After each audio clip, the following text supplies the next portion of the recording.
And hello, everybody, and welcome to this new edition of GM Web3 special MultiversX. I'm very, very happy to be there this morning, and I will start by welcoming my co-host Arno. Hello, Arno. What's up? Hello, GRM. Man, we've What's up? been having some sunshine in Paris for 3 days, and it feels great. Yeah, definitely. Look at my Yeah, background. yeah. Your Paris penthouse is just crazy. I'm gonna get kidnapped. You must be living in a parallel universe because in yours crypto is going. Yeah, it's like in a multiverse. Good. So we have many speakers today, and many topics to speak about. I'm very happy to do this this morning. Before I welcome them, I will first of all make a small introduction. And first of all, please, guys, you can change the world of GM Web3 by putting a like, by sharing the link, and by subscribing to the YouTube channel or Twitch channel if you follow the show on these socials. It's very important for us. Definitely. You also can win $30 in token thanks to our sponsors, Atom Protocol and EAPS. We'll speak about it later. And for this, all you have to do is to retweet the link of the space on Twitter, and I will make the draw by the end of the day, and I will get your ERD there to send you your prize. So yeah, give us some strength, bring your friends, tag your friends, and let's speak about MultiversX, unfiltered and with different opinions so you can make your own. So first of all, I would like to thank Atom Protocol for supporting GM Web3 for months now. It's the leading lending, borrowing, and liquid staking protocol on MultiversX, and they're soon releasing Ash, the first native stablecoin on MultiversX, and the date is the 3rd of March. There's a countdown of their website, so I hope this countdown will make you forget the previous one, if you see what I mean. And we will speak about Ash during this next weeks with Arno, but with also with the Atom core team, because it will be strategic for the whole MultiversX ecosystem. So it's important for you to know how and why it will be so important for the whole MultiversX ecosystem. So let's invite our first speakers. So there will be Joe Wu. Hello, Joe. What's up? How are you doing? Can you hear me properly? Perfectly. What time is it? It is 8 o'clock, 8 p.m. here. Okay. In the End of the day for me. office. Yeah, in the xPortal office. No, there is no xPortal office, unfortunately, in Melbourne. I wish there was. Then I can You pop in. tricked me for 2 seconds Yes, with your background. Yes. Well yeah, done. it's pretty cool, right? Yeah, it's pretty cool. Yes, I thought it would be fitting for our topic. I'm jealous. You guys are closer to me. You can pay them a visit. I probably it's not practical for me to. Yes. So just for people who don't know you yet, you were the founder of Multiconomy, but you also involved in many other projects on MultiversX, and you know the ecosystem very well. And we will receive the other speaker of today, Davey EGLD, ambassador of Atom, Sol, and Ash Swap, DeFi expert, and very cool guy. Hello, Davey. What's up? Hey guys, I've got a bit of a flu. if you hear my voice being a bit strange, A faflu? yeah. Like the Brazilian football derby between Flamengo and Fluminense? The Fla-Flu? No, not like that, unfortunately. Sorry. Devi, will we one day see your face? I think most of the guys saw my face. I think Like, I haven't. yeah, not the public. Oh, you will never get doxxed? I don't know. Probably yes. You let me know? I'll let you know. You can make the news. I will make an announcement. Unpopular opinion. Devi is open doxxed. Exactly. Got him.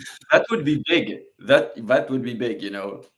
Like someone like Davey revealing himself, it would attract people. For Okay, sure. let's do this.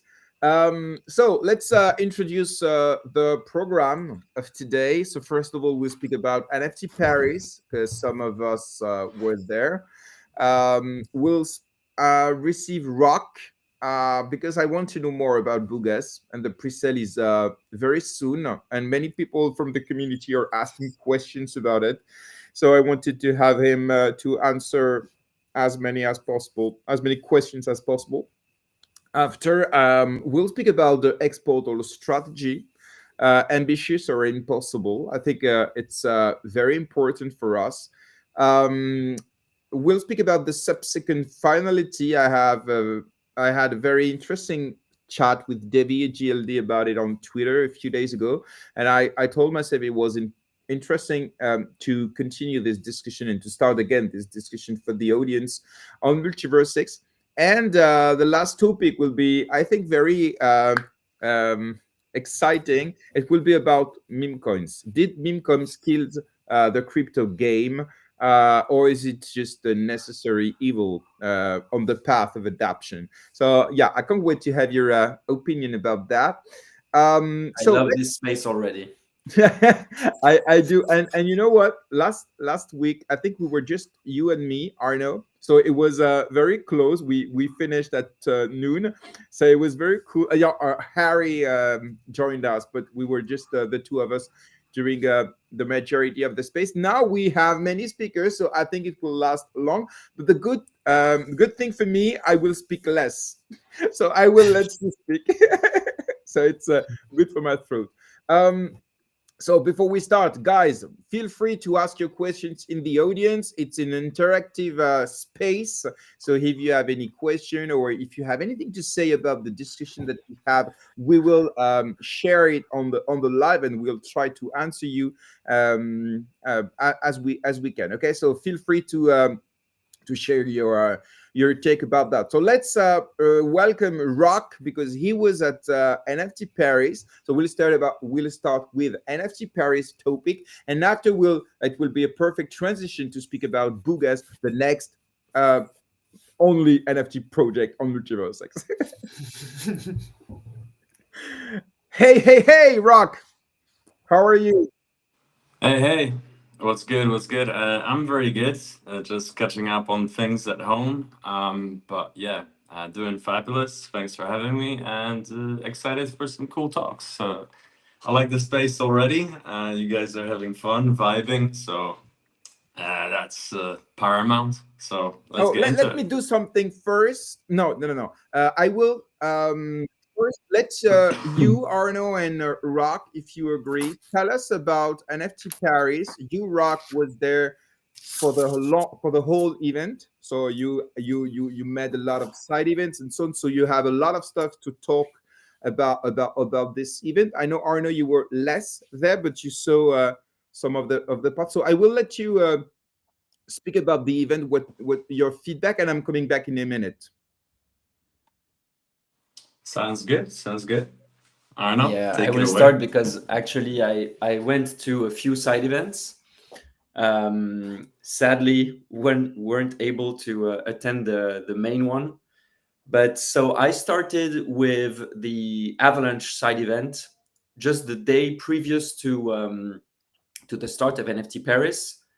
I went with my great friend Rock there, and it was very interesting to me because Avalanche is a blockchain that has enormous treasure chest because of its 600 million fundraising rounds over time. And it was actually fun to see that whenever we have our own MultiversX ecosystem meetings, satellite events, it was copy-paste. It was really copy-paste, meaning that in the room, you had the same kind of people worrying about the same kind of things. You had DeFi discussions. You could see the people who are all more into the meme coin NFT scene. They were dressed a bit differently and they were having their own conversations. You had the foundation and ambassadors promoting their infrastructure. So talking about how Avalanche is, going hard into the subnets technology and allowing people to allowing builders to build L1s on easier, and they're integrated into the Avalanche ecosystem. So it was great because then I had the opportunity to go and chat with the Avalanche Foundation, with some builders in there. And I mean, they're exactly worrying about the same thing as we do. Their focus is exactly on the same thing as we are, meaning how do we, attract more people? How do we have more interoperability? And it really felt like on many levels, this is a unified space already. So that was a great vibe, and we had a great time there. So that was the first night, and then I mainly did Boogas. So I will let Rock transition and talk more about the main event, unless Jeremy have questions. No. Just we are a lot and we have many topics, so. I shut up. Okay. But already. I know how it starts. But one thing that is, in my opinion, very important, and I felt the same during the last French crypto event, Crypto XR, and I met Polkadot, I met Avalanche, I met a lot of other ecosystem, and you are 100% right. They are encountering the same problem as we do on MultiversX. I noted two of them: adoption and leadership. But I will not deep dive in it, but it's something that we share definitely. Rock, what's your feedback of NFT Paris? And you did a lot of things around this. So first, can you tell us what you, because we were there, but what did you organize for the event? Did you like it? And tell us. So, we had quite a few things planned out. So I was constantly busy. I didn't really have time to participate in the conference as as a, let's say, tourist. So I didn't get to hear any of the panels, or didn't really get to get the full experience there. However, like from my point of view, it was well organized. There was quite a substantial amount of people there, I would say. So combining the different topics into one conference could be a good idea, just to get more people out and more interested. We had the Booga mascot, the Nomad, running around Paris, doing all sorts of crazy things. We had a collaboration with Immersion Paris through Arno, and that was really cool. The food was delicious, and we had quite a few activations there. Plus, we had Booga Saturday in the park, which was pretty cool as well. Just having some croissants and nice weather, and enjoying some good conversations. So we've got the movie coming out, Boogas in Paris. That's going to be interesting to finally bring out. We've got a lot of content from NFT Paris as well that's going to be rolled out in the next 2 weeks, more or less, over time. Plus an NFT summary as well in the next 2 days. So a lot of material, a lot of content, met a lot of great individuals there, made some cool connections. I got to meet some people I met at NFT NYC as well. So very boogish on the event as a whole, and we got a lot of, let's say, respect from other communities just for doing the things we did without actually even doing the pre-sale yet, right? So I think like other people can appreciate that, and also gave out a lot of cool merch to the best community members so far. So yeah, it was a lot of fun. I can summarize in that. It was a lot of fun. It was beneficial, and in real life, meetups just hit differently. I love them, and if I were able to, I would go to all of the events. So hopefully, I get to go to more in the future. Arno?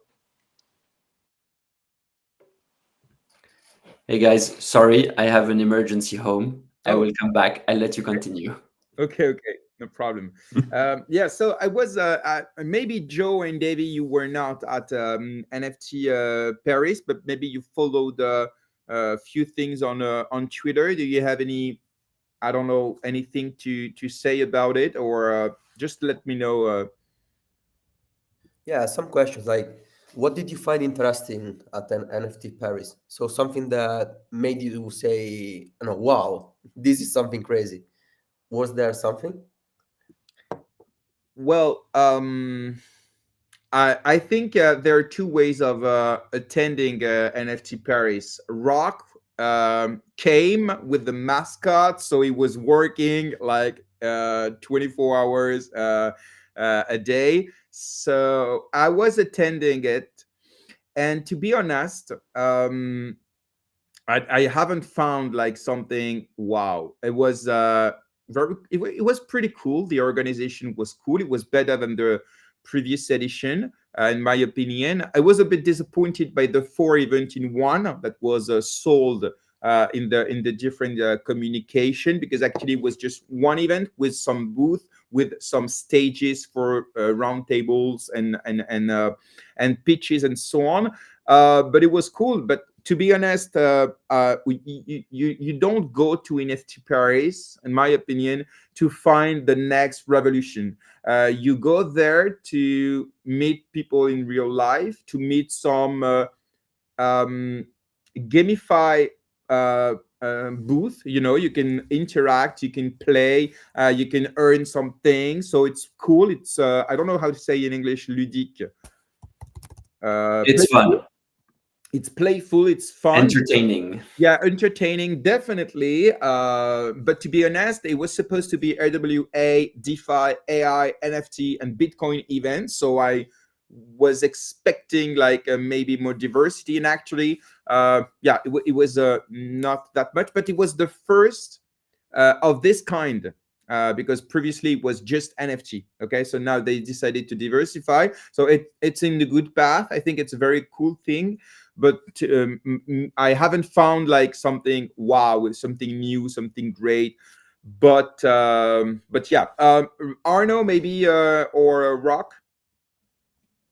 Yeah, I just personally wanted to make a quick shout out to Rock, because I've known him for a few years, and I've seen Boogas, come to life, even when they had the different names in the beginning.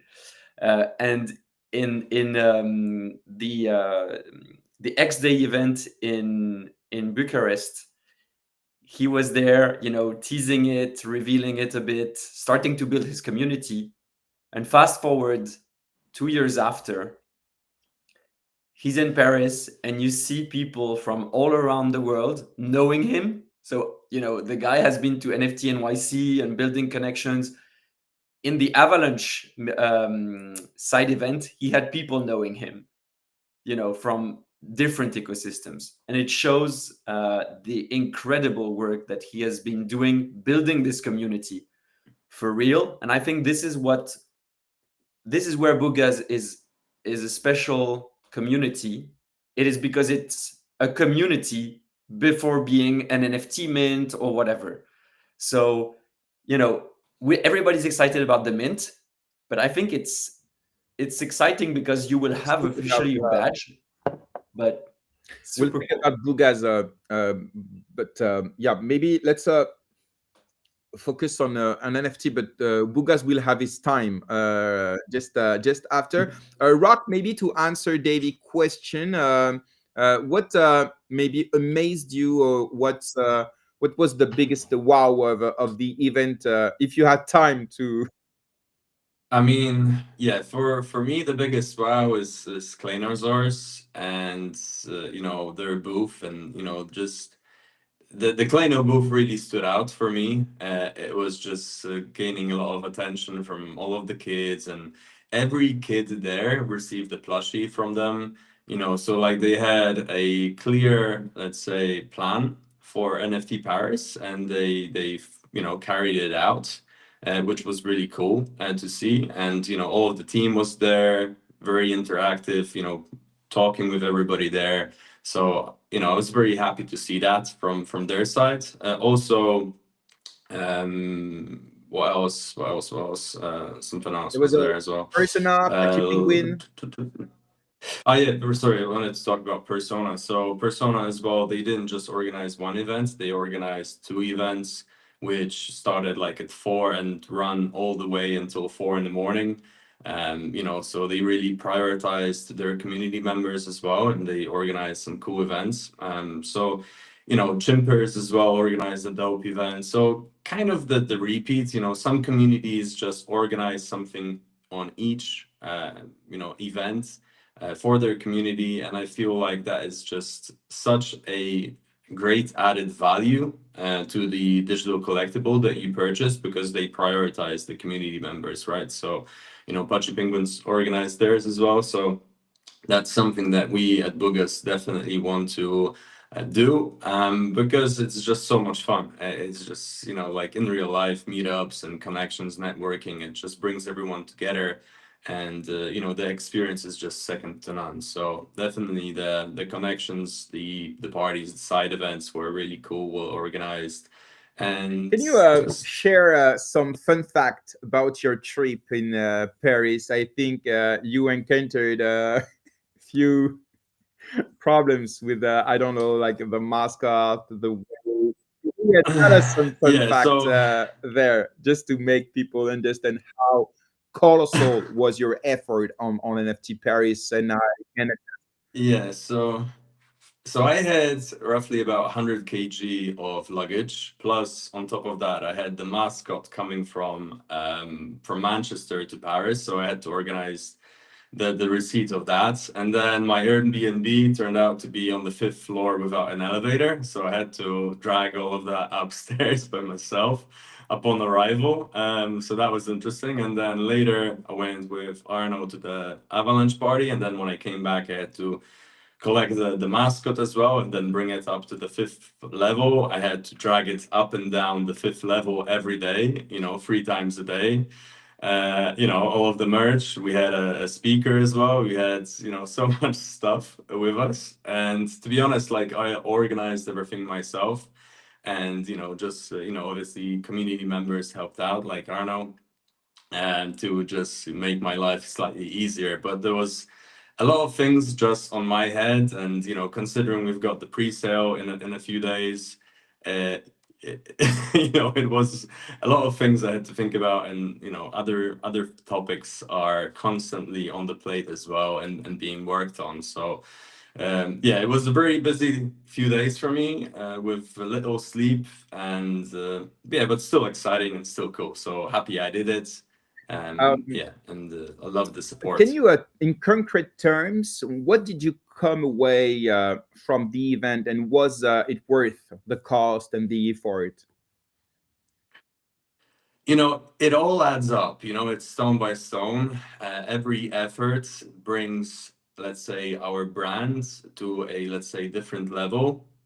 And because of events like this, because of the movie and everything that will come out later, it will open doors that previously were closed, right? So let's say it's very important for us to get top tier collaborations after the pre-sale, to increase our community and to open up, let's say, ways of other community members to notice us, to see us, to grab some attention. So those doors I feel like will open after NFT Paris, thanks to NFT Paris, right? Like people will know us. All I have to say, we had the mascot at NFT Paris, and people will know, right? Because it was all over the feed on, the timeline. Even if people don't yet know that that was Boogas, like they will know later. They were like, okay, that was yours. That's really cool, So a lot of respect was gained, I feel like, for the brand, and it was just a measure that we are, here to build and here to Just do cool things. did you get some I don't know, followers, members in your community? Did you calculate maybe the impression, in a marketing strategy you want? Yeah, so this is like the first encounter, the first connection to the brand. So you don't really get a lot of followers, a lot of new people from the first encounter, but you need that first encounter. So then later when they see us on the timeline or someone else talks about us, they'll be like, okay, I've already saw that. That's cool, and I'll be interested in it. So you never get a lot from the first one. And it, like I said, it all adds up. It's all a case of just being consistent and doing cool things along the line, and then it all kind of trickles down later. So nobody is interested until everyone is. So that's the idea behind what was it. your we understand your main goal to make the first encounter, but did you have a list of I don't know, people, project, KOL, medias, or anyone or anything that you really wanted to reach at this event, and did you succeed? Yeah, so I reached a lot of people that I wanted to, let's say have an encounter with, people that have big audiences that recorded the Booga mascot and did interviews with it, anyway, I'm not going to mention names now, but a lot of people did do it. So that already puts the Booga mascot in front of the audience of all of those people. So that's super important. And like I said, even though they still don't know that that's Boogas, they will know later down the line. So, it will open up doors. Thank you later. very much. It's interesting to have the point of view of someone who organized something at NFT Paris and not just attendees like us just coming for free drink and meeting. So that's why thank you for answering this. We'll finish this part by thanking you and by this shootout, very well deserved, Arno made, and I think Boogas community loved the little attention that you had prepared for them. We can mention the tote bag, the Boogas tote bag with our name on it. Yeah, that was a lot of work. That was a lot of work to prepare that. Of merch inside, so you can see the cap. You can see all this great little stuff, and we have a t-shirt, sweatshirt, but I can't show them because it's now at it's strip No tease. problem. Today I'm wrong. But yeah, so it was very cool. Thank you very Have much. a cool cap This. to show. Yeah, I really Yeah. wanted to wear it. The merch Rock did was insane because you had so many different pieces. It was like, you had 3 caps of this type, but you have like 6 other different caps. Hoodies were different, t-shirts were different. Yeah, I got carried away there. But the way I treated it is it's all a work in practice, and the more I do of different kind, then I can see what is liked more by different people. So it all adds up to the future, because then next I'll know what people like more, And even your girlfriend's got there's only like 2 That's amazing. sweatshirts, Yeah. 2 female sweatshirts. Every time we go back from a crypto event, I bring merch back and give a t-shirt to my girlfriend, and she's always like with the things, it's made for men. Yeah. And then there she has her bag and gets a sweatshirt out, and it's a female sweatshirt, and she's like, wow. Of course. It had to be done. Yeah, amazing. No, amazing job. Thank you very much. Thanks, man. I think we're done for the NFT Paris topic. Thank you very much, guys. Let me see if we have questions. Yeah, people are jealous. They would have loved to be there. Next time, I hope. So let's speak about Boogas a little bit. It will not be like an AMA or something like that, but the pre-sale is in 2 days. Okay. So we have a few Yeah. questions rising from the community. So I asked you, I invited you on GM Web3 because I want the community to be aware of your strategy or what you can share about it. So as I mentioned, it's not a sponsored stuff. It's not an advice and financial advice before the pre-sale or anything. It's just the only NFT project on MultiversX for month, a serious one. Sorry if I forgot or if I unmentioned another one. Sorry, but like it's the one that we're expecting for 2 years and a half. So I want to know. I have a few questions, of course, in the audience. Feel free to ask your questions. We have 30 minutes with the rock for this.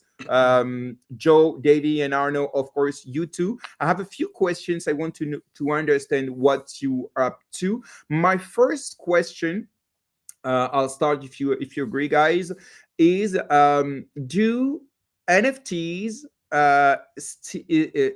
is NFT still a thing on MultiversX and on the crypto ecosystem at the era of meme coins and so on? That's my first question. Yeah, so I mean, everything will stay, in my opinion. It's just, the attention shifts. So like meme coins will still stay, but it's not like every single meme coin will get attention, right? So like if you've got a cool product or a cool idea for meme coins, they will still live, right? Like Pengu is not going anywhere. Shiba Inu is not going anywhere. So it's just an attention game. The meta changes and people just shift attention. So like NFTs never left. NFTs have been here the whole time, and the projects have been cooking really cool stuff. It's just the attention that was on other things, right? So currently on MultiversX, there's little attention in the NFT space, but I feel like if you really have a cool brand and a grand vision, a realistic one as well, and I guess if you can see the amount of work, dedication, and money that we're putting into Boogas, like for me, it would be a no-brainer to want to be a part of it, to want to support it, especially coming from MultiversX. Like if you want your chain to succeed, and you like what we're doing, like for me, it would be a no-brainer to be part of it. And it's going to be a really cool adventure.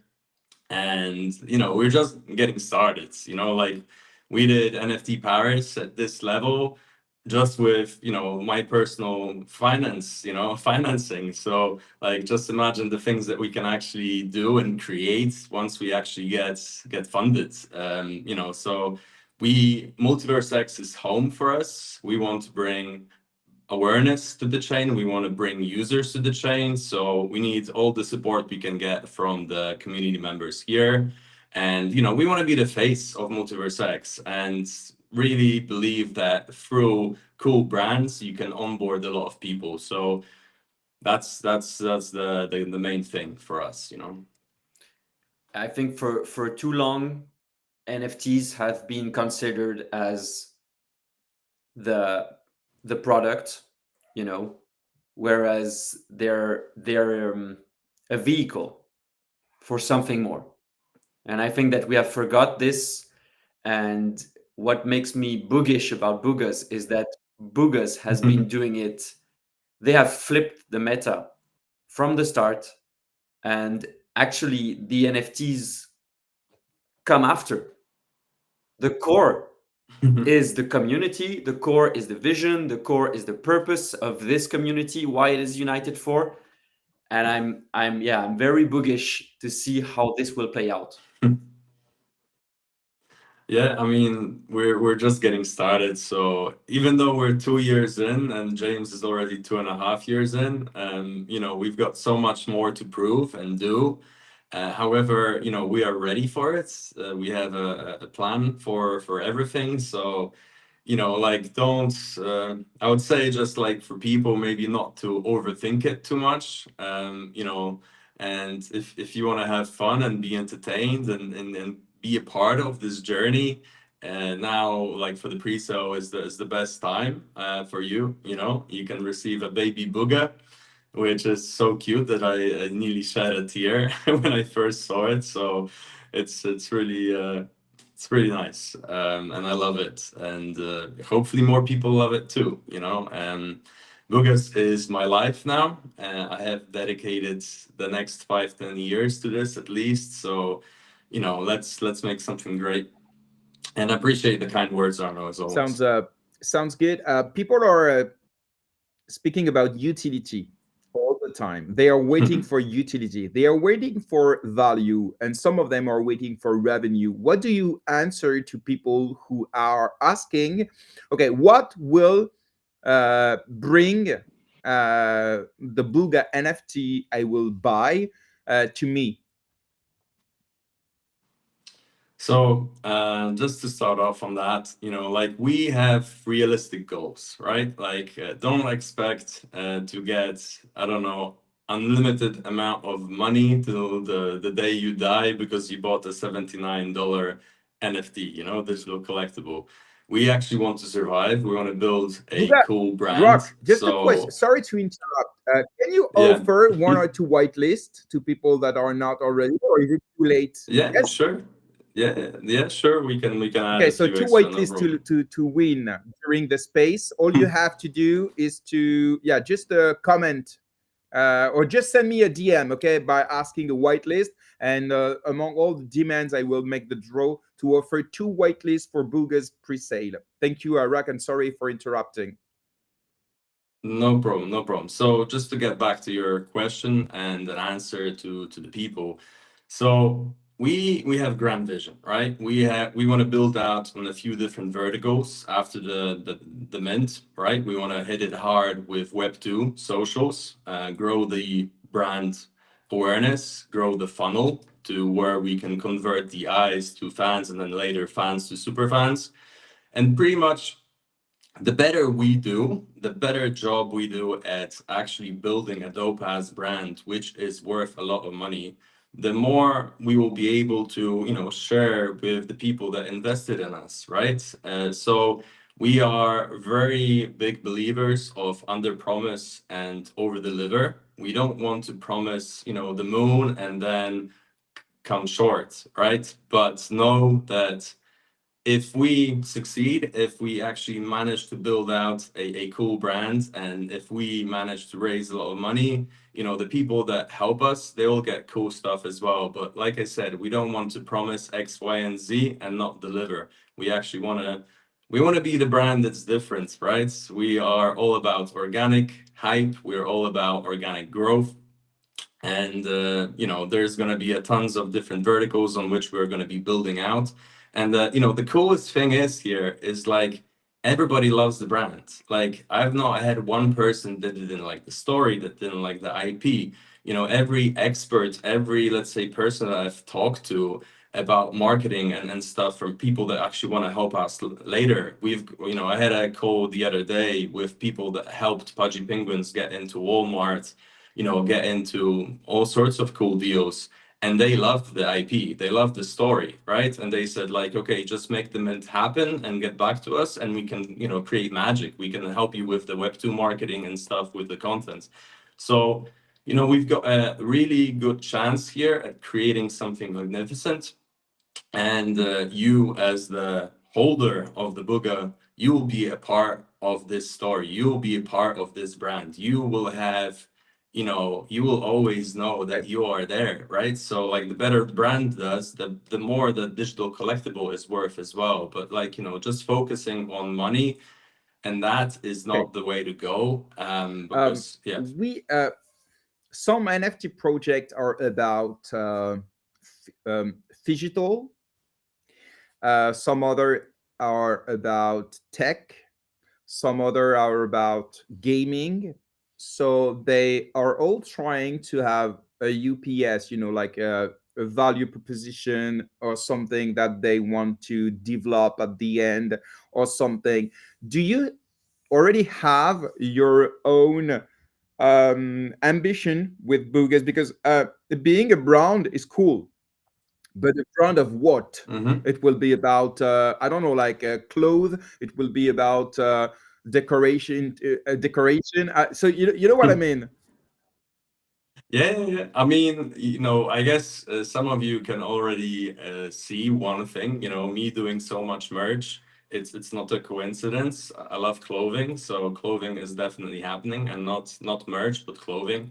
I've already got a few amazing collaborations with my friends that own big brands, big European brands, and they want to do stuff with us. At Postmint with different cool activations and stuff. So that's definitely happening. Then there's other things as well. However, I would prefer not to disclose them at this moment in time. But just know that, we've got a plan for the next 5-10 years from which we worked backwards, reversed engineered it, and said, okay, what do we need now? What do we need to focus on? How can we actually achieve those goals? So, there's a lot of cool things, but the most important thing is brand awareness and actually growing out the brand, because we don't want the holders, the community, to be the main, let's say, customer of our brand. We actually want to create products that go outside into the Web2 sphere, and people actually genuinely love it. And like with the clothing, like my in real life friends that have no interest at all in crypto and digital collectibles, they loved the stuff I made, and they were like, oh, I want some, send me some. And I'm like, you need to be part of the community to get a booga. I'm like, okay, look, they're more interested in the physical, right? So that just shows that the IP, the brand, and like even the logo and everything that we're doing, it works, and people like it.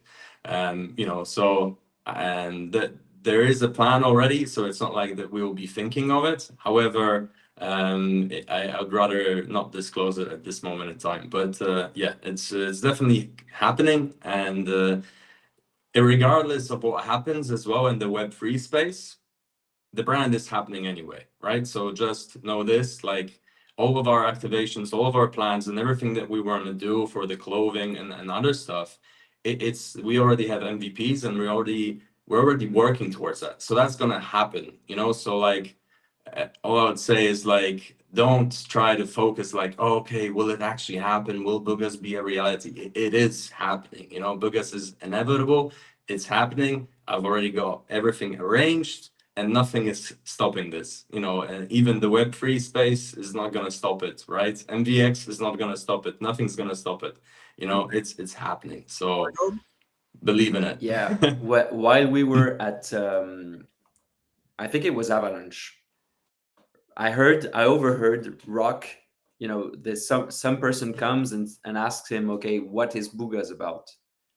And I loved how Rock framed it. He said, so look, Boogas is about the story of prehistoric cavemen that are somewhat catapulted in modern times and have to learn to adapt to this crazy world. And the guy says, oh, okay, that's interesting. And Rock says, it's actually our story. Every one of us. We're living in this world. You have AI, you have blockchain, you have crazy technologies that everybody is trying to adapt.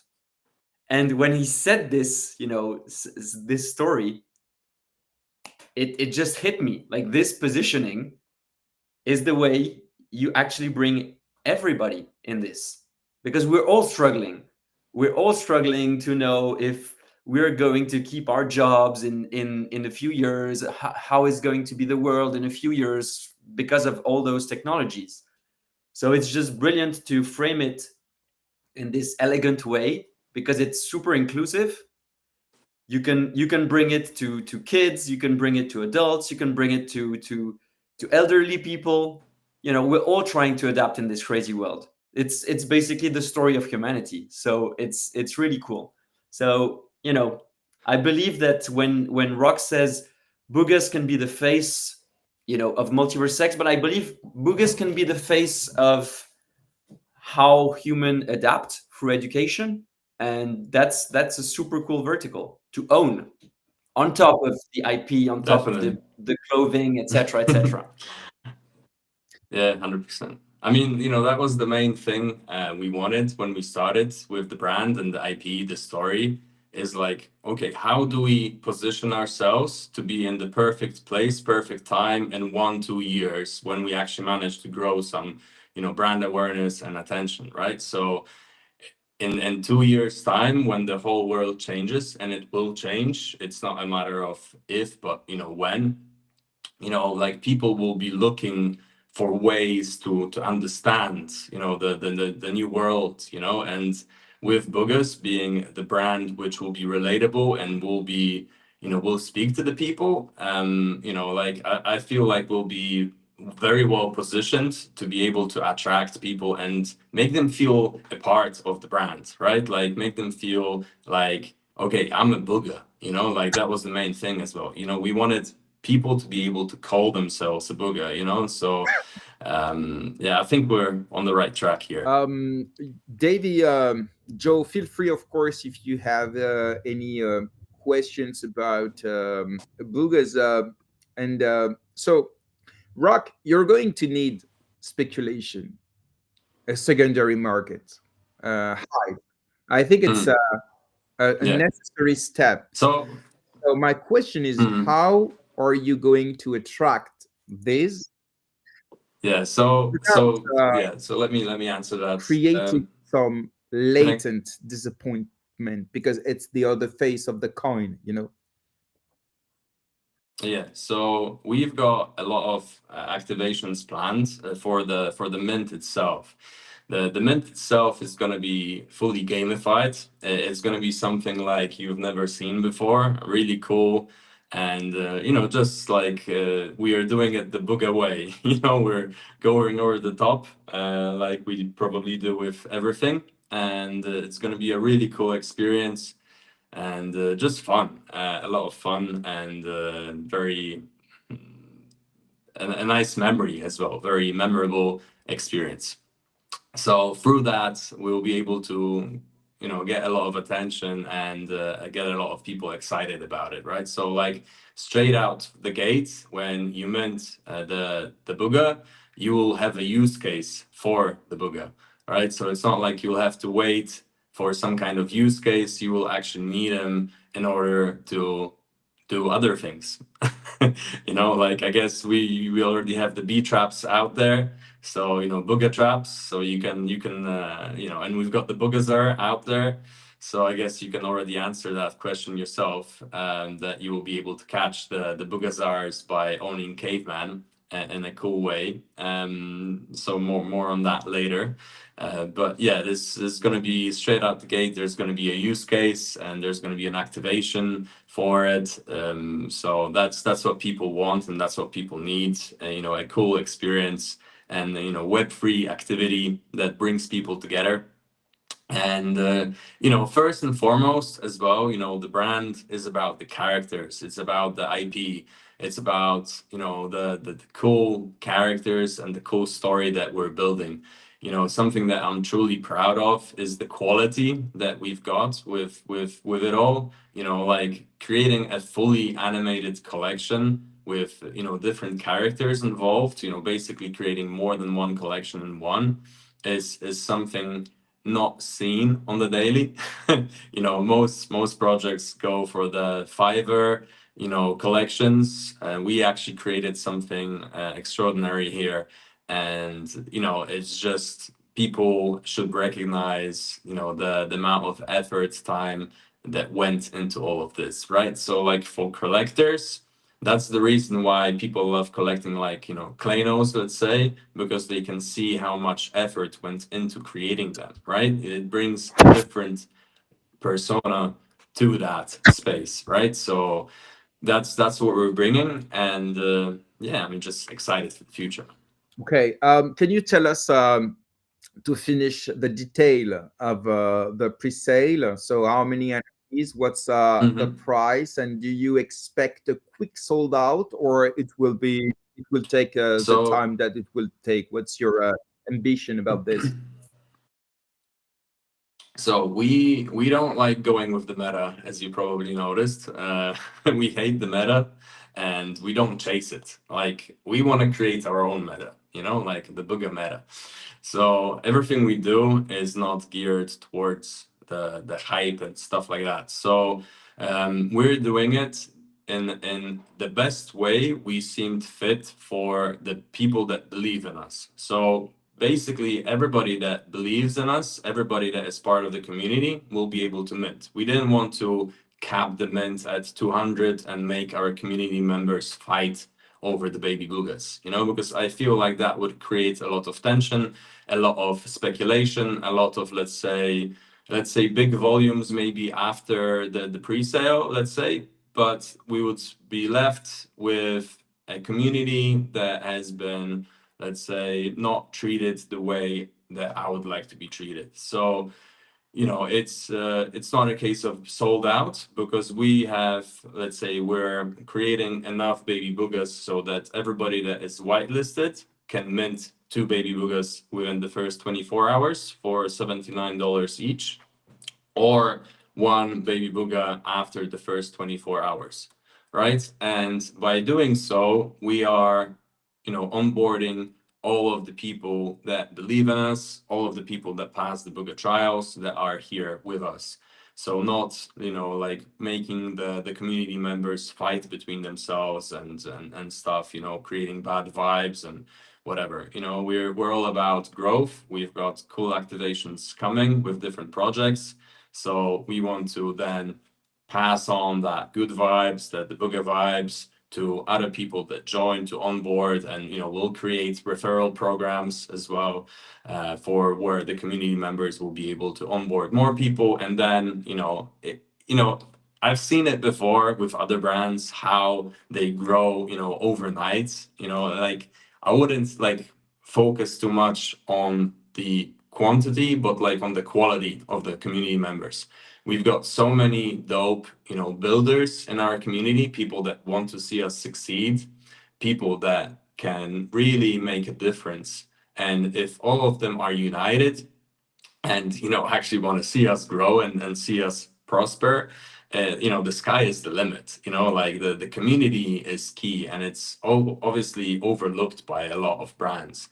You know, when you look at Pudgy Penguins, you know, like the reason why they got so big in the first place was because of the dope community members. It wasn't just Luca. It was Luca that was able to foster a space where the community members could bring, you know, all of this attention and all of this, let's say, cool vibes to the brand, right? So that is what then pushed everything forward, because everybody wanted to be a part of Pudgies, you know, because Pudgies are cool. Pudgies are, you know, doing things, you know, they're within the 10 most 10 IP brands that are growing the fastest in the world now. They're actually doing better in Web 2 than they are in Web 3.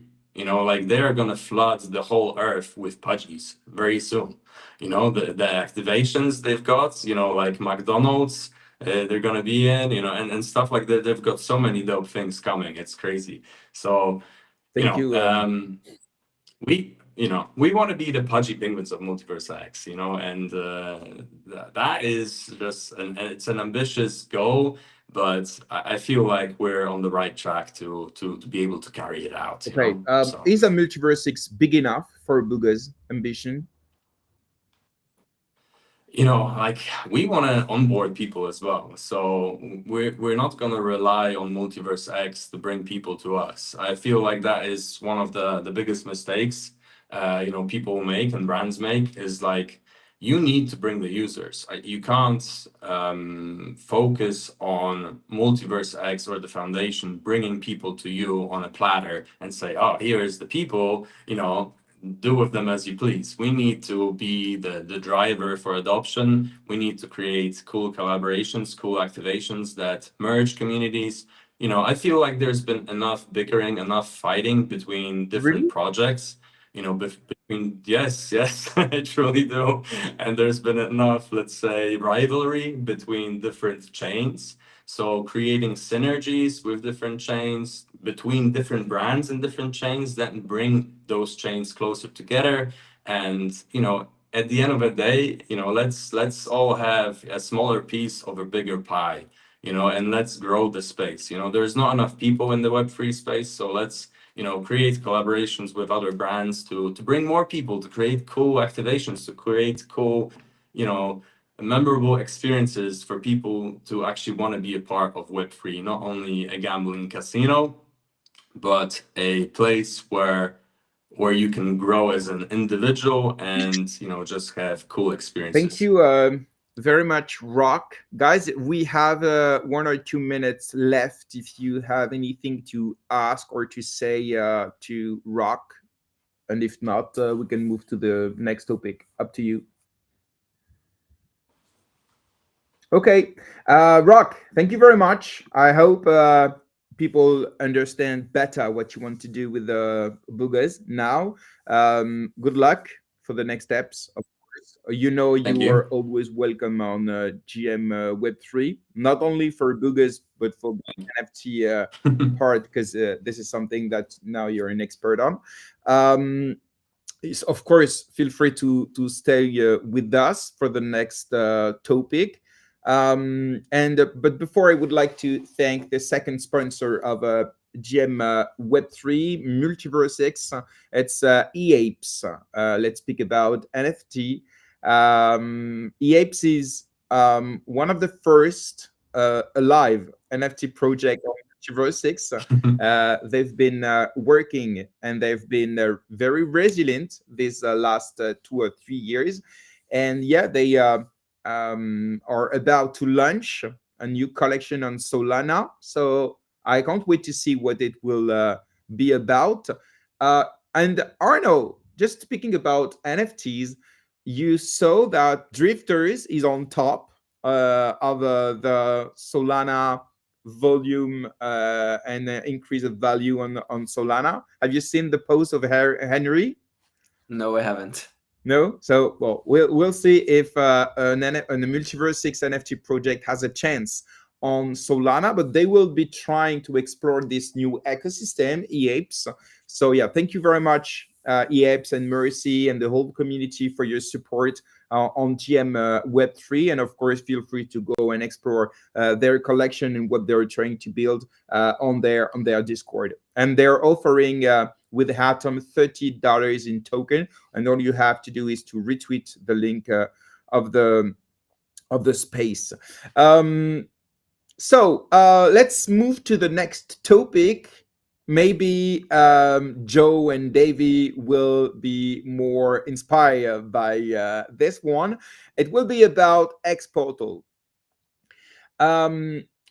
Let's maybe add some context. So xPortal started as Maillard, and after xPortal, it's a MultiversX exclusive wallet at the beginning, and had since evolved to a multi-chain wallet. So the strategy of xPortal is to attract users from other blockchain ecosystems, hoping that they will discover and adopt EGLD and MultiversX other applications and project and NFT and so on, while using xPortal. So far, xPortal has integrated 9 blockchains, including Ethereum, Solana, BNB, Polygon, Base, Berachain, the last of it.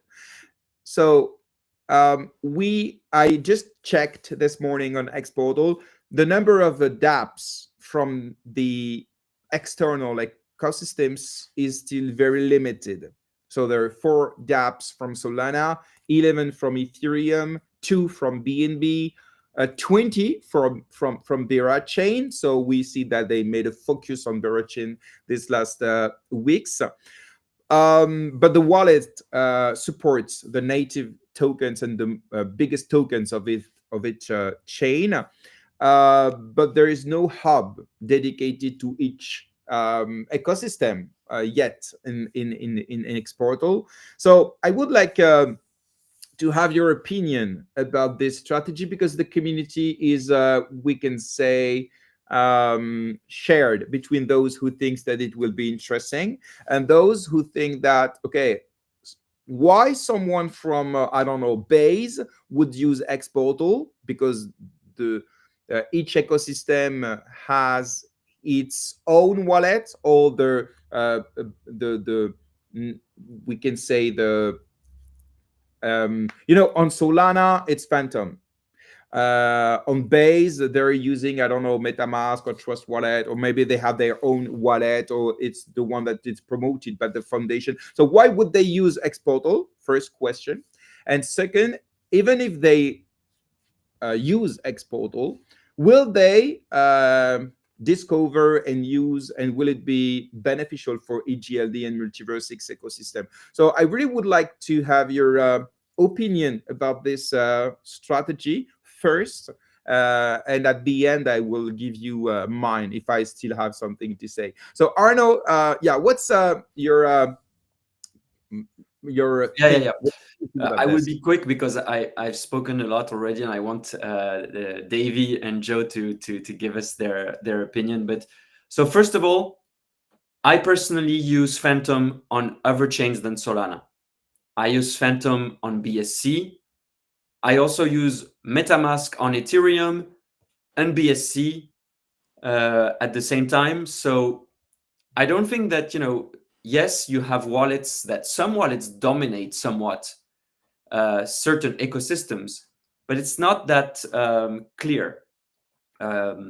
So the main thing to your question, why other people on other chains would use xPortal, well, you already have the answer, because you can use Phantom on Solana, on BSC, on Ethereum, same as I'm doing and multiple people are doing it. So then the only differential is the experience. And I'm sorry, but I'm a Phantom wallet user because it's better than MetaMask. But xPortal is, way better as a user experience than Phantom. So the main thing that would make people use xPortal is just trying xPortal and actually enjoying the experience, the product experience, better than their current wallet. This is how I transitioned from MetaMask to Phantom when I'm using EVM chains. So why not? It's basic growth. So, and then to your point about, is this going to work? I don't have a crystal ball, so I can't say, but for sure it's an interesting play to grow and try to go cross-chain. But I'm interested. Davey, Joe, what's your take on this? I can go first.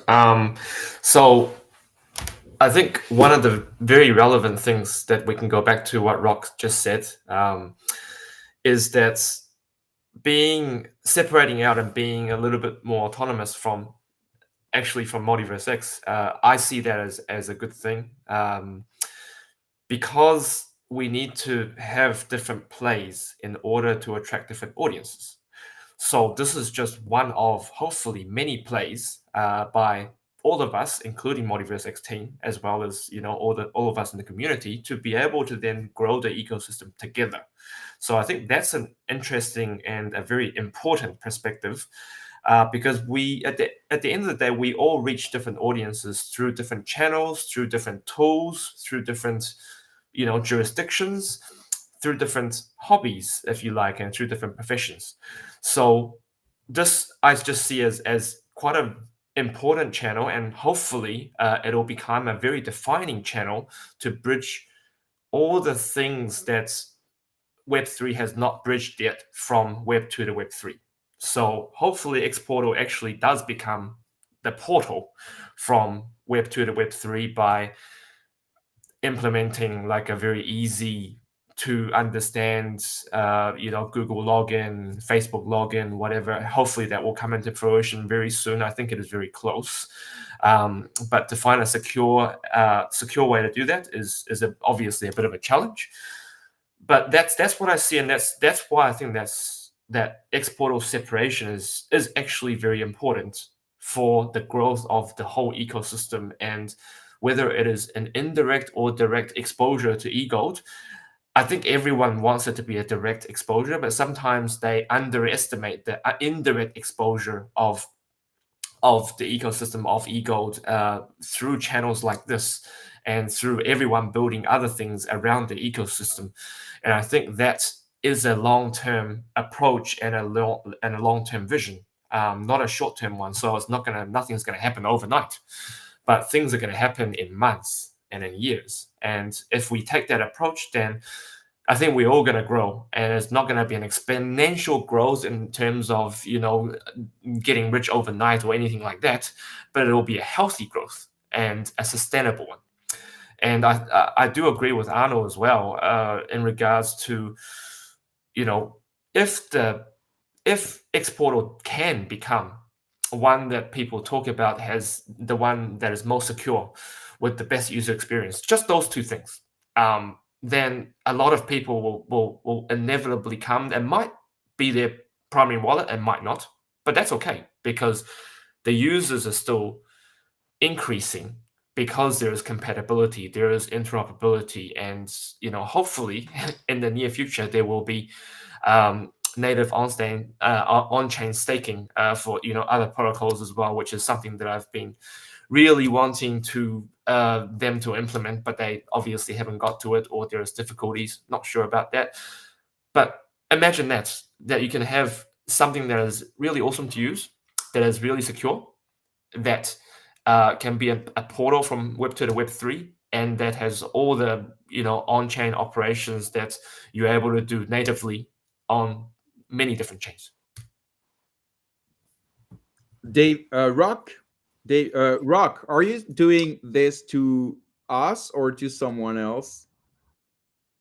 No, I was doing it to Do you you guys. want to jump in? Yeah, Okay, go. yeah, I couldn't text here, so yeah, Joe, I loved your take. Like from my perspective, it's all about positioning, and it's all about being in the right place, right time for all of the future users.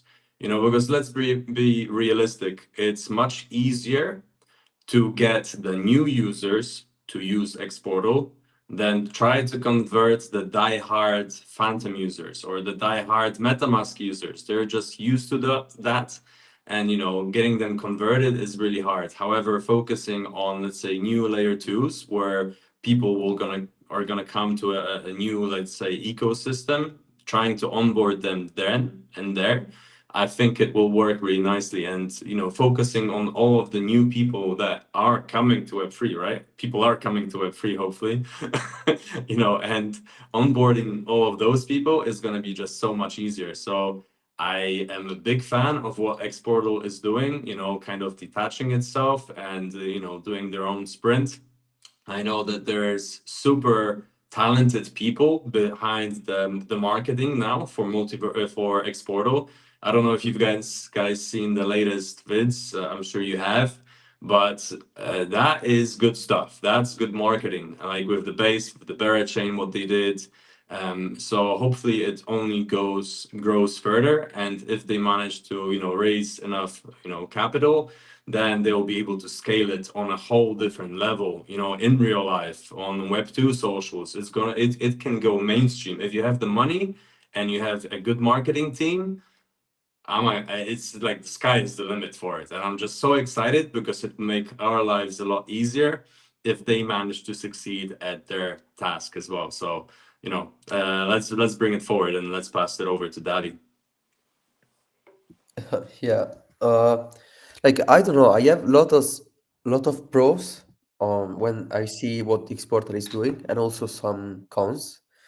So, for example, like I like the idea of expanding to other chains because it makes it easier to get users, and also so it's a pragmatic choice. So you have a company that is basically draining resources from the foundation that has marginal improvements on MultiversX now, because like a wallet basically has to connect to a chain and then do all of other type of things, but mostly like in its users. So you either like wait for users to come to MultiversX, or you expand to other chains and get more users short term, also mid term, you get better as a business, so you increase revenue, and from that point you are in a better situation.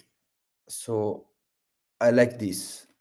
On the other hand, like there's a possibility, I talk about this, but there's a possibility of xPortal doing great while MultiversX doesn't.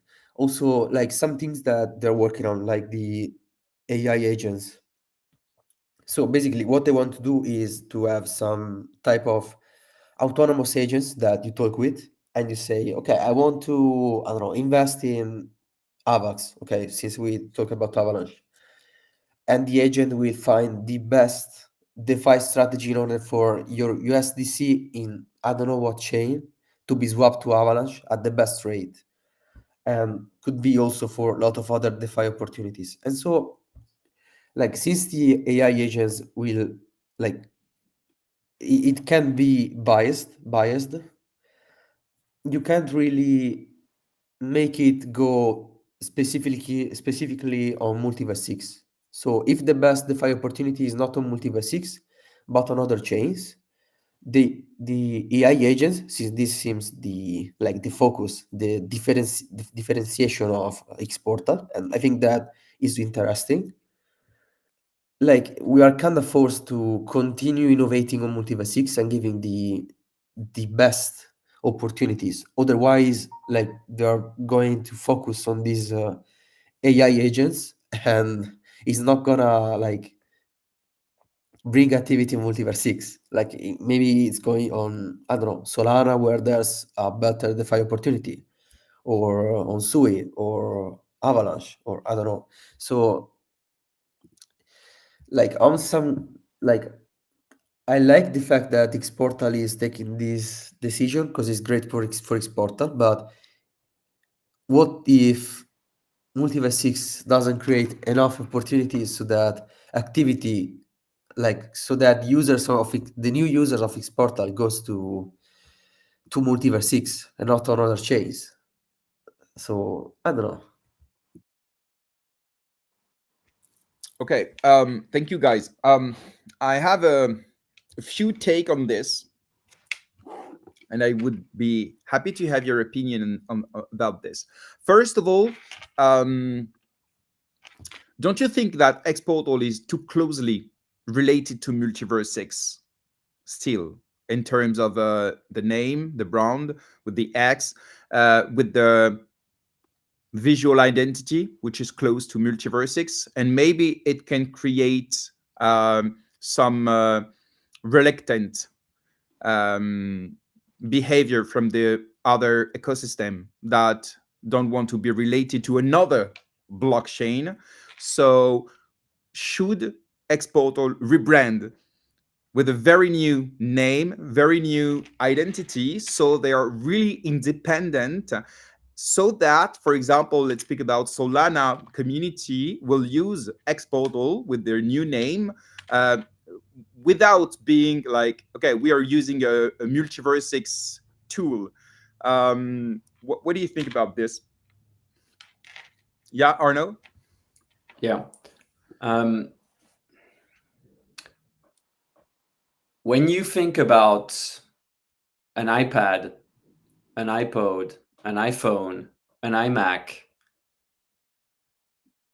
you don't see this as a problem, because the common brand here makes you know that this is an exceptional product, because you know the common denominator is Apple.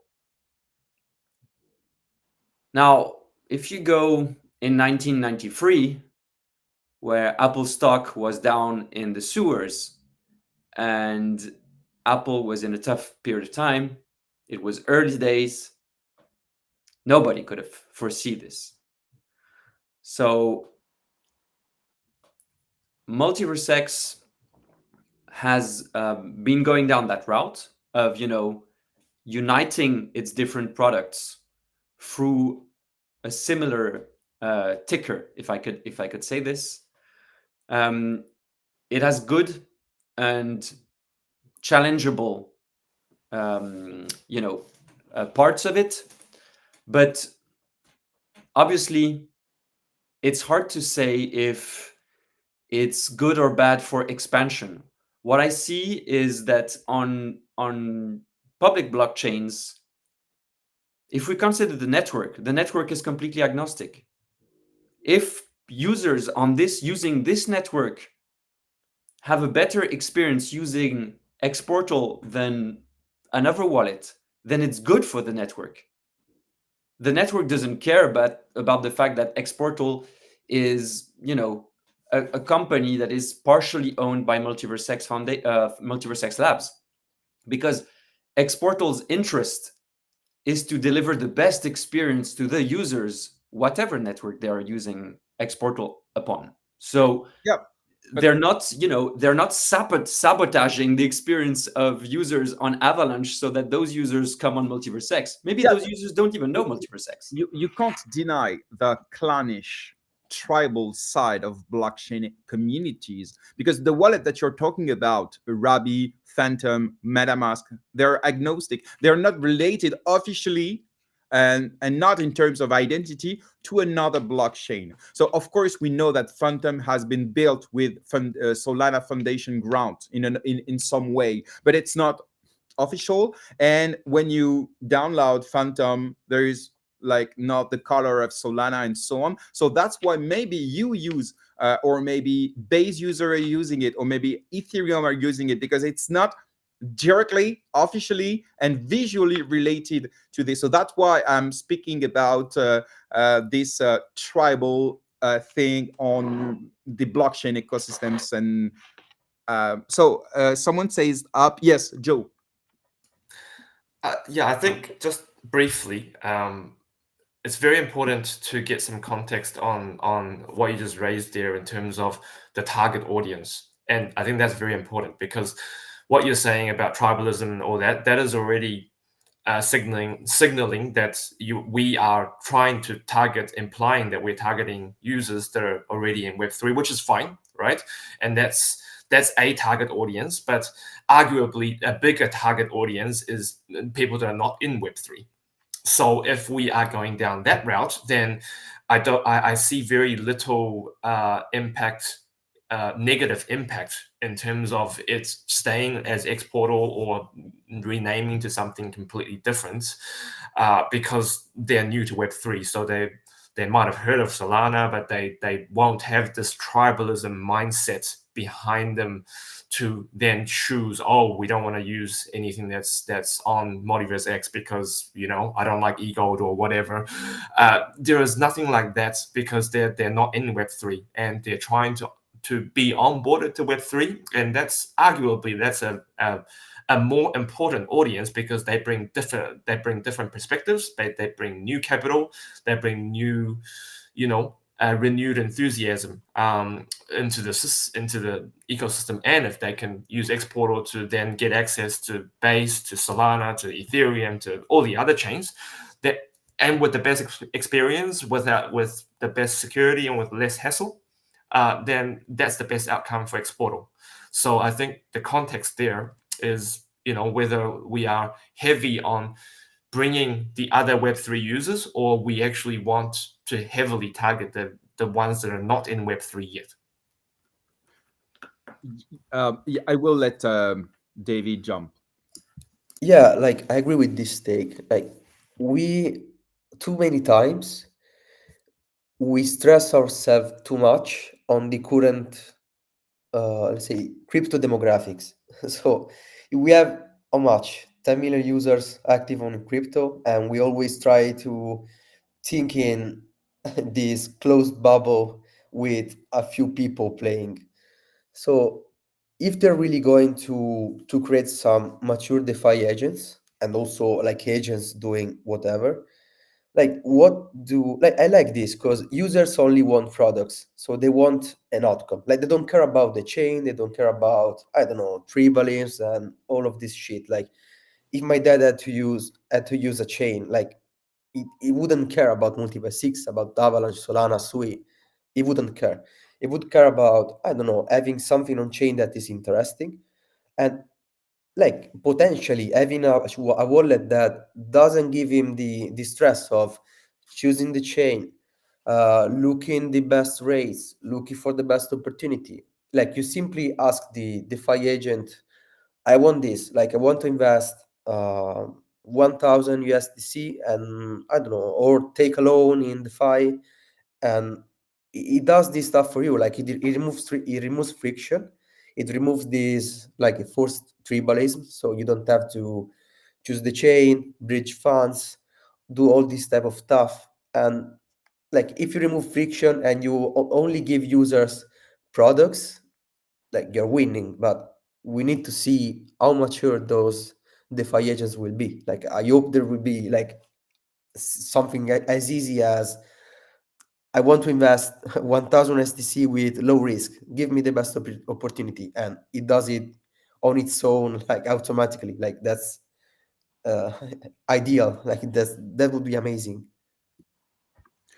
Yeah, so you to rephrase and to try to understand what you're saying, guys, is so we need to acquire Web2 users, so no coiners, when people that are not in the ecosystem yet, through xPortal.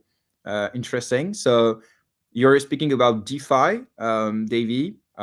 We can mention also the banking services that can attract Web2 users. So xPortal must become like a bank, but also a portal to DeFi opportunities.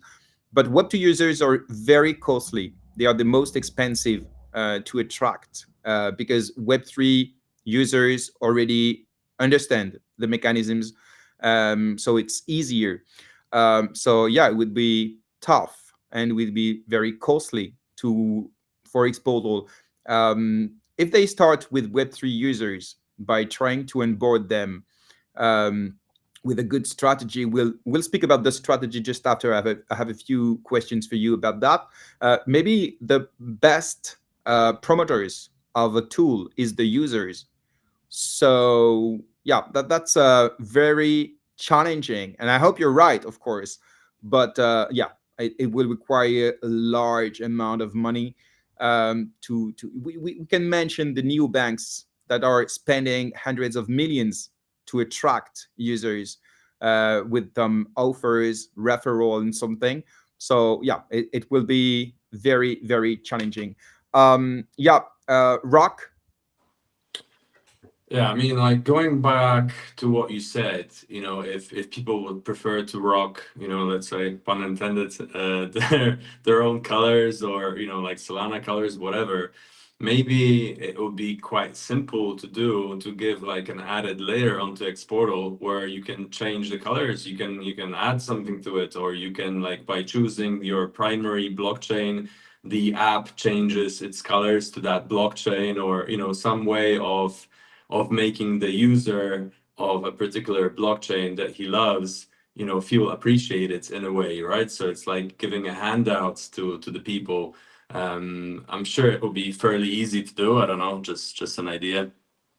It's interesting, but in my opinion, it's something else, because the way that you introduce yourself in the market, you introduce with your own identity, and after you can let people customize it. But when you introduce yourself in the communication, the marketing, the press releases, and the referencement, the Google ads, and we'll speak about it, of course, in the foundation websites. You have your own identity, your own brand, your own colors, and on Twitter also, it's one of the biggest crypto media at the moment. So I think personalization is a feature, in my opinion, because you need to have your own identity. Like X, for example, X has its own identity, but you can change the colors of the app logo of the app and the phone. You can change the colors in the website. But X has its own identity, and same, I think, for Apple and all the big parents. But let's speak about the strategy. I went to just for the example. Let's speak about what they did with Berachain, and I went to Base website for example, and on Berachain website, for example. So they are trying to onboard people from Berachain, from Base, and I could have gone to the other ecosystem that they are targeting. And I went to the project and ecosystem and so on, and I tried to find xPortal on this, on the website, and I haven't found them. So, for example, on Base ecosystem, when you explore the wallet part, you can't find xPortal. With the Berachain strategy, they made tweets. They tagged the people from the foundation. They tagged KOL and projects on Berachain, trying to attract their attention. Like, hey, we're here. Don't you think it would be more efficient to work with the foundation and trying to imply xPortal and to make xPortal reference wallets for the users there? And so far, I haven't seen such strategy. I made a post. I tagged it's Marco from Alpha Link, the new member of xPortal. I tagged him. I asked him questions. Instead of just tagging people and made some tweet to try to attract attention from Berachain community, wouldn't be more efficient to work with the Berachain Foundation and to make xPortal one? It will not be the only one, but one of the wallets that users can use to explore Berachain ecosystem. And he replied with a meme like, maybe, or something like, it will happen. So it was pretty vague. But yeah, I think it would be so much efficient than just adding blockchain in a very unilateral strategy without the support or the communication or anything from the foundation, from the ecosystem that they are trying to target. So what do you think about that? Let me yeah, I can Arno? go. Yeah. Blockchain is mainly open sourced, so it's very easy to integrate yourself, your product on top of a blockchain. That is, for example, when we are working on with Soul, we are integrating many blockchains into our testnet. Some blockchains that, some foundations we are in touch with because we've been in touch, we've met them at events, but some of them we weren't. For example, Avalanche. And so in Paris, I went there, and so we could get a contact over there. But it shows great, when you come to a foundation, the foundations are used to have builders come and say, hey, help us and we'll build.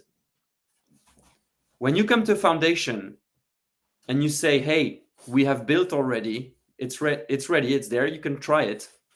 Can we start working to be integrated officially in your through your web pages, your dApps, etc., so that our solution is known to the community? There's no perfect way or ideal way, but I would say that when you are a builder that is a strong builder with a good team, doing it that way, where you build first, because you know that whether the foundation is going to support you or not, you're going to build solutions for this ecosystem. It's the better way. So maybe what Marco was hinting to you through his answer was exactly this: like, we are moving forward with discussions with them so that we're more integrated. Yeah, but let's be clear. Berachain has been building and communicating about its blockchain for 1 year, 1 year and a half. I heard first about Berachain for 1 year, maybe 1 year and a half. I don't remember. So xPortal had plenty of time to say, okay, you will be live in 6 months, 8 months, 9 months, I don't know.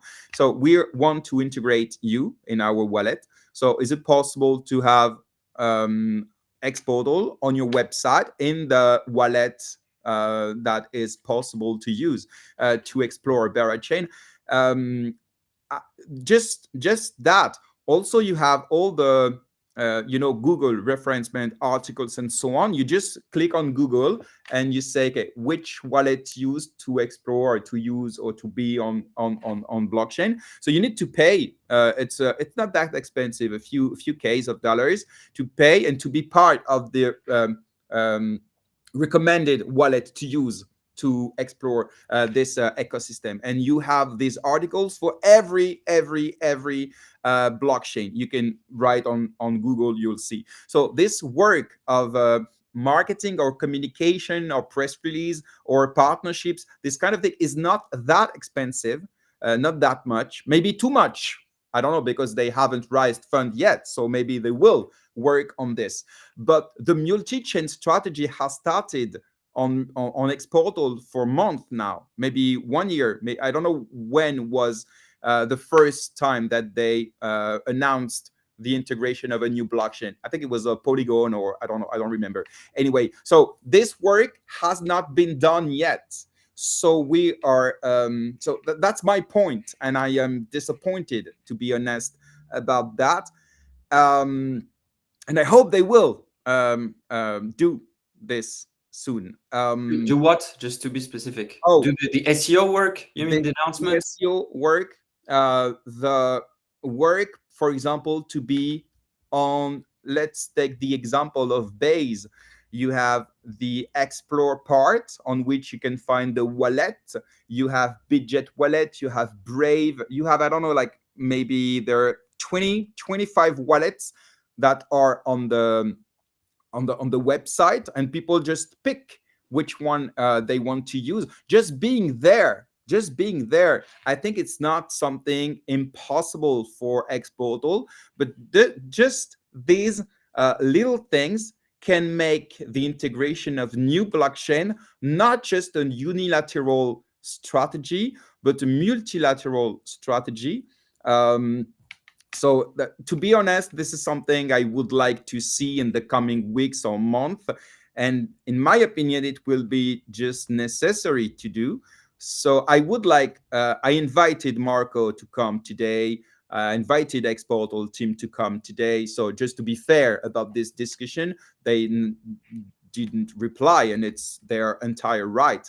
But yeah, that's something that can make their strategy maybe more efficient. Because have you seen one person from Chain or from Base tweeting on Twitter just saying, hey, I'm using xPortal to explore Base or BNB or Chain? So is it efficient so far, or is just I don't know, like efforts to attract attention with no result? That's what we're expecting. And I'm not even talking about the impact on MultiversX and EGLD, because it's another topic. By attracting chain users, xPortal is saying in the threads and the post that by doing this, they will discover the MultiversX ecosystem, and they will need EGLD, for off ramp and on ramp feature for the gamification. You need of course to interact with the blockchain and so on. So that's their strategy to bring value to MultiversX and EGLD. For that, you need to attract users from outside the ecosystem. So maybe it's too early to have this discussion, but I repeat, it's been 1 year and a half. They started the multi-chain strategy. So I think it's time to challenge it. Do you have anything to add about it? Maybe I'm missing the point. Sometimes people telling me you're missing the point. So feel free if you want. I don't think you're missing the point. It ultimately it comes down to, it is a growth play. It's what Joe said. When you're trying to grow, you don't have just you don't have all your eggs in the same basket. So you're trying multiple stuff. But there's two layers. There's growing MultiversX ecosystem, and there's growing xPortal. xPortal is trying to grow by itself. And I believe what Davey said earlier is absolutely right, and we're losing a bit of perspective on how small the Web3 industry is in terms of active users. And why is that? It comes down to two reasons. First, the user experience is absolutely appalling. It is hard. Nobody wants to know about blockchain networks. Nobody but, guys like us who are actually interested in the fundamentals. But otherwise, as Davey said, people are interested in products. And this is the second reason why this space is growing slowly. It's because there are none but DeFi and but a few, experiences here and there. But apart from that, there are no products. Sorry to interrupt. Rock Yeah. needs to leave. Thank you for coming, brother, and all the best. Bye. Bye bye. Take care, guys. Thanks for Bye, the Rock. call. Bye. Bye. Bye, Rock. So apart from this, we're still lacking concrete experiences. And there I'm also very interested in seeing how AI will impact everything, because we have been living in an app store meta for now something like 20 years or so, where our experience with products is going into our phone, finding the apps, and entering this. I believe that we are going to have a major shift in the way we experience products in the future, thanks to AI. And without speculating on what this experience will be, I agree with Davey that AI agents are going to shape the way we interact with our digital experiences. And Web3, we have none of this for now. So we're a bit stuck right now, and we need to grow out of this so that we stop, trying to steal users from Solana ecosystem and steal users from Avalanche ecosystem, but create meaningful experiences to onboard the rest of the world into Web3. Joe?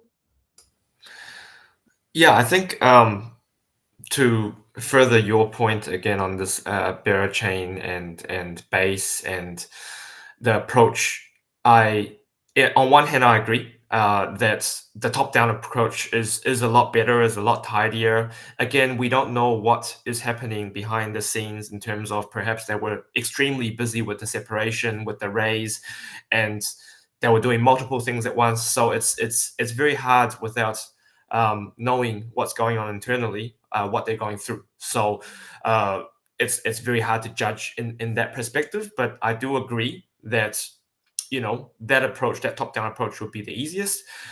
But the other side of me goes back to the target audience again, because if we are implementing all these other chains, perhaps it is for the reason that when we're onboarding a non-Web3 user, that they're able to interact with all these other chains without escaping the grasp of xPortal, which they're already onboarded to.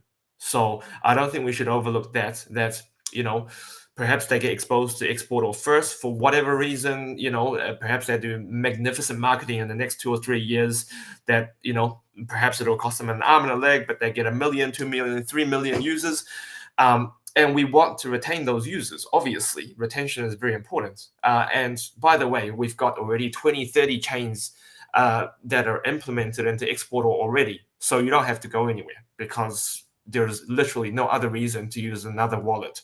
So yeah, but again, imagine when you attract a Web2 user that wants to interact with a protocol that is built on, let's say, Base or Solana. At the moment, this guy will want to interact with other community members. And so this community member, the Web3 one, the native, nobody's native, but you know what I mean. And they will, okay, which wallet are you using? Phantom, of course, it's the reference on Solana. Oh, okay, I'm using xPortal. What is xPortal? So, I think you have to work first, but this is just my opinion, Mhm. and I am open to challenge it really. But I think first of all, you need to be present in the Web3. It's like when you're about to buy something. If you heard about it before, it will be as easier to buy it. You will Google it.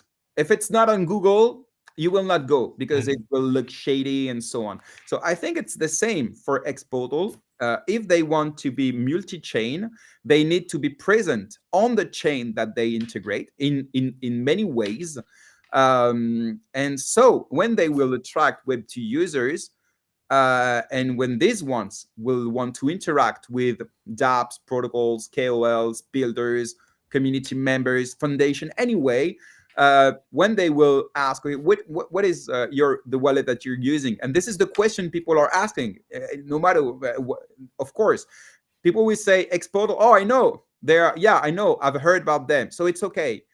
If nobody knows xPortal on Solana, or on Base, on Berachain, and so on, they would say, "What's that?" Okay, go. Use a Rabbi, use MetaMask, use Phantom. So I think it's important to be present in Web3. You were talking about retention. So it's all about retention in the long way, because someone who is using blockchain for the first time will start with meme coins, DeFi, NFT, I don't know. Anyway, but at the end of the day, the guy will use different part of the industry. I started by building a company. Now I'm using NFTs, DeFi, and so on. Maybe you guys started by DeFi, but now maybe you're using, I don't know, AI agent or NFT, or I don't know. So I think you don't stay only where you arrive. You explore after. So we'll see what will happen with this strategy. Of course, we hope the best for xPortal, because we knew xPortal as Maillard, and it was the product that brought me in the ecosystem. I bought some tokens, but I don't think it's a token that brought me to the ecosystem. But Maya did. So xPortal is something special for all of us, I think. Yeah, I think just briefly on that point, what I was talking about also and referencing to in terms of time frame is, not really in the short term, but in the medium to long term, when we are talking about users that are a lot more shallow, not in a bad way, but a lot more shallow in terms of non-techie, don't want to dig into too many things, just want things to work. Those kind of users, they won't. I would like to think that at that point of time, they won't want to know what chain. They won't want to talk to KOLs. They won't want to know about DeFi. They will just want things to work. They just want, a little bit like banking. They will just want, okay, what is the APR? Oh, okay, we put it here. The APR is this. We don't want to talk about impermanent loss. We don't want to talk about anything like that. And xPortal I just see as a financial super app, and that's what they're trying to build. So hopefully, those kind of users will come, and that is also my hope. And those kind of users will not care too much about chain. They will probably care more about, hey, what kind of card perks do I get? What kind of cashbacks do I get? And then what can I do with the funds that are on there? Oh, I can earn APR here by using USDC or USDT. And that's pretty much the extent of where they will go. They will not go, asking which wallet you're using, because they've already associated their card to it, or they're doing spending here. So, I think it's a different perspective to those that are hardcore. And I think we talk about hardcore users way too often. And we have to start thinking about the shallower users that don't really want to dig into too many things, but just want things to work. And that's how Apple succeeds, right? They make things work without you digging into all the settings. So that was what I was referring to. Thank you. Davey, last take.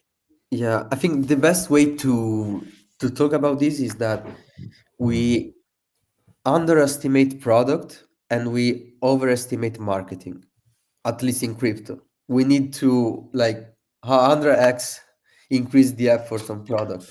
And this is where I think xPortal can compete. Like, they have cards, they're going to expand the licenses so that they have cars also in other countries like the US, I think Asia also. They're going to have AI agents so that users don't have to stress on what changed, as I said before. And I think that 16money will have great products. So they're basically building payment rails, crypto to crypto with regulated stable coins. I don't see why it wouldn't be integrated in xPortal. Like I saw the podcast with Greg, and he mentioned xPortal. So all of these things together speaks product, and we really need product. Like you can't have marketing without products. Like it ends in what we have now in crypto. So we don't have many users because even if we pay hundreds of millions in marketing, if the product is not enough to onboard 1 billion people, it's not going to work by pouring. On board and keep them. Exactly, exactly. Even if you pour $1 billion in marketing, you're not gonna have 1 billion people coming to crypto. Like it doesn't work like that. You need product.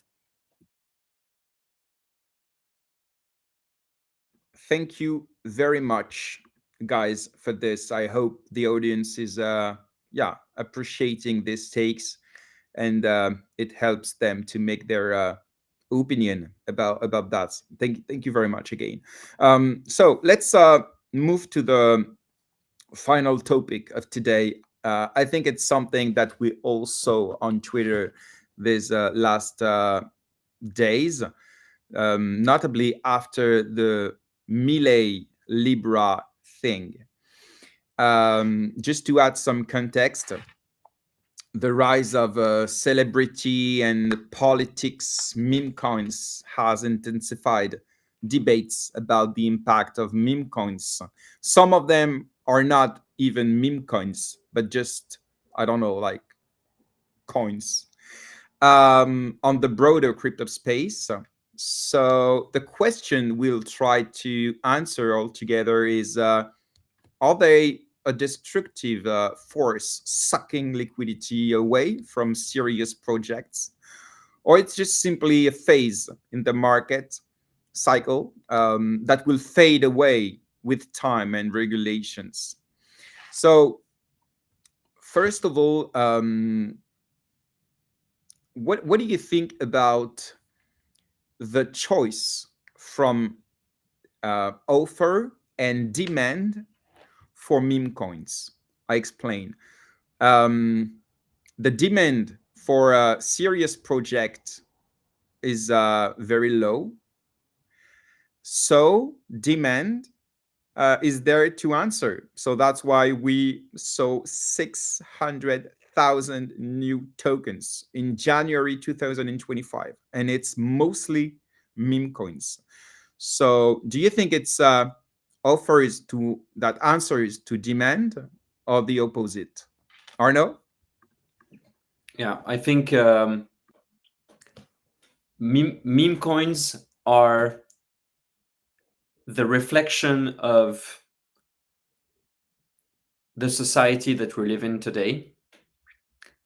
When it comes to the way that's also social media has evolved, the way it spreads, meme coins are a use case of blockchain. It is tokenized hype and speculation. It is an investment vehicle that merges perfectly with the TikTok era, where everything is instantaneous, and we're talking about hype. And this is not just in our industry. I mean, my girlfriend has a communication agency, and she works with restaurants to accompany them, and the only thing that they want is hype on TikTok. And however they get it, this is the way they want it, to have big views, to have. So this is the reflection of something way bigger than just what is crypto. It is also the reflection of how, sports are consumed today, with sports betting becoming such a huge industry. Just when I'm a big football fan, and every time I watch football, I've seen over the last 20 years the advertising evolve, and now the advertisement at half game, etc. Out of 5 advertising, you have betting. So it is also the reflection of our society, and I believe that meme coins have also taken the place of NFTs, whereas it is even easier investment vehicles to understand. You don't have to think. The only directions that they can go is up or down, and it is the only value proposition of those products. So very easy to understand. Whereas a few years ago, you wanted to get into highly speculative investment vehicle, the only things that you had were serious projects. I mean, DeFi Summer 2017 on Ethereum was the same thing, you know. You had such shitty projects that were over bloated, and they went up and then they crashed because nothing was behind. So the human nature was already there, but now it has a perfect investment vehicle, and it is a toxic one. It is a drainy one. Not saying that all meme coins are bad, but most of them are. And so, yes, they are harming the industry at large. I don't know if there's a solution, but we can make this constat. We can say, you know, this is the picture. Okay, Davey. Yeah, so I've been thinking about like some solutions that were proposed, and also like as Arno said, like this is shows the human nature. Okay, so people are greedy, and once you gave them basically we could say an anarchy, like the crypto markets are completely free, like there are free markets in every way. And we could also ask ourselves, like, why regulations are in place? Like, if the free market is really better, like, why did we add regulations? And if we look at history, the reason why they add the regulations, it is to protect users from behaving actors, and at the same time protect users from themselves. Like if you look at gambling, if you look at, I don't know, financial fraud, all these things, they happen on the financial markets despite regulation being placed. But we could say with certainty that without regulations we would have way more scams, as is happening on crypto. And so it seems like we are pushing for a completely free market that on crypto, so market that are permissionless and you can do whatever. But it doesn't, like, when talking with TradFi users, so people that work there, like they say that they are not trusting crypto because is not protected enough. Like there are laws, there are regulation that protect users in the TradFi ecosystem. And so I'm asking, like, how do we stop this without going against the crypto founding principle, which are permissionless nature, free markets? And like, it's great to have that. It's great to be censorship resistant. It's great to don't have to ask permission to people. But do billions of people on Earth are really prepared to engage in systems where they are not protected by the government, by regulations? Because in crypto, we act as if regulation is in place only for some evil reasons, but in fact, like, ideally the goal is to protect people from other misbehaving actors. And we are seeing this in crypto. Like, you give people the chance to do whatever and shit happens. And even presidents launch meme coins because they can. So why not? You are going to earn a lot of money. You are doing this legally, and so you're going to do this. And I don't know, like, in my mind, the only way to prevent this is with some regulation. But at the same time, regulation could be something that can be used against users. So what to do? We'll try to answer to what to do at the end of the topic. But first, let's speak about the I don't know, like the final impact of this cycle. Joe? So I think speaking to what both of all of you guys have said, meme coins, I kind of bucket them into this corner or area where I see them as basically the perfect storm of easy. They're very easy to get access to, very easy to understand, as you said. They're instant, so they satisfy the instant gratification of everyone that seeks for them, which is pretty much everyone these days. We have an attention span of like about 2 seconds these days because we have to digest so many things.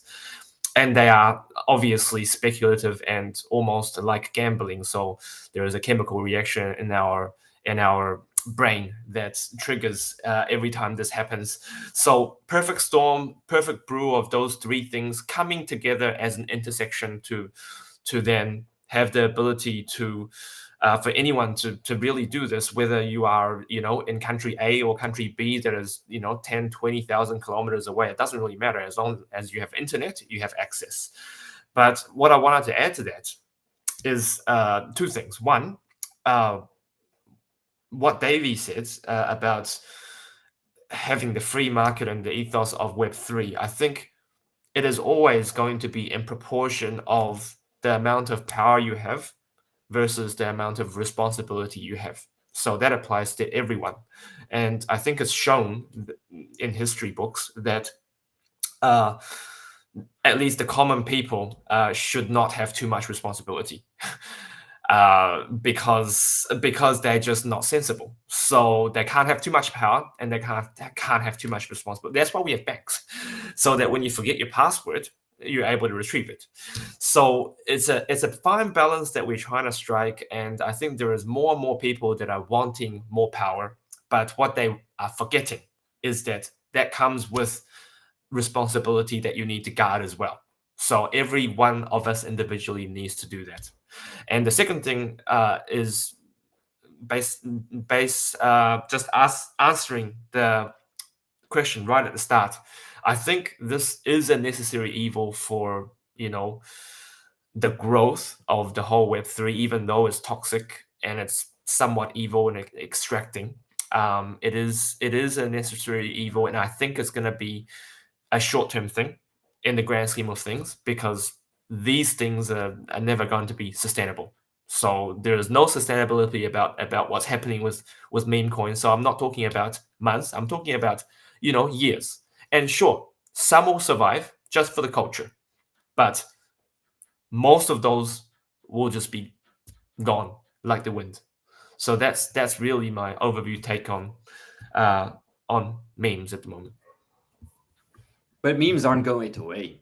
I mean, No, we not have going been away. doing betting back thousands of years. We've been betting on everything, because They're here to stay. speculation is in our nature. So this is like the ultimate free market for speculation. It But at is. the moment, it's overflowing. That's the problem. It's overflowing. It's too But much. it has an obscenely good value proposition when you're a speculator. It's just insane. It's so good. So yeah, But evidence suggests so far the evidence has a lot of evidence have come out, and evidence suggests that unless you have insider information in the short term, I'm talking about hours to days to weeks, unless you have insider information on these launches and and what's going to happen, you are basically playing a losing game, just like the casino. But that doesn't prevent people from participating, because they still go to casinos, right? Knowing that their odds are less than 50%. Yes. Yeah. I think meme coins are the answer from users that are fed up with ICOs, roadmap, tokenomics that failed this last years. I really think so, because it was possible to launch meme coins before, but it was harder. Now it's possible to do at very low cost, in a very easy way. But if you speak with builders and investors that involved themselves in investing or issuing meme coins, of course, some of them are new and they came for this, but a lot were there before, and they they are fed up with waiting for 3 years to see their investment like be profitable, and now at the end the roadmap is not fulfilled, the tokenomics is not good, so the token is just falling all the way. So I think it's a symptom of this. Also, I agree with you, Arno. It's definitely a symptom of the financial nihilism of our society. Um, and so we are all, not maybe not all of us, but most of the people are ready to everything to reach financial independence. Can be by trading Pokemon cards, sneakers, buying crypto for trading, or just being an influencer on the social media. We just want to be financially independent with low effort, and can be with big risk. So meme coin indeed is in the Web3 just the yeah, just a symptom of our society. Yeah, Davey, you wanted to say something, and after we'll try to answer the question at the end. Is it more beneficial to the ecosystem by all the adoption it provides? Because we can say whatever we want, but meme coins brought millions of people on Web3 this last month, or it won't be beneficial at the end, and so we will, I don't know, like be late, or we will take but Davey first. Yeah, like you talked about the basically the financial stress, let's call it this way, for users investing in projects and not seeing returns on those projects. And like it's not easy. Like if you look at the crypto space, like people are investing with unrealistic expectations.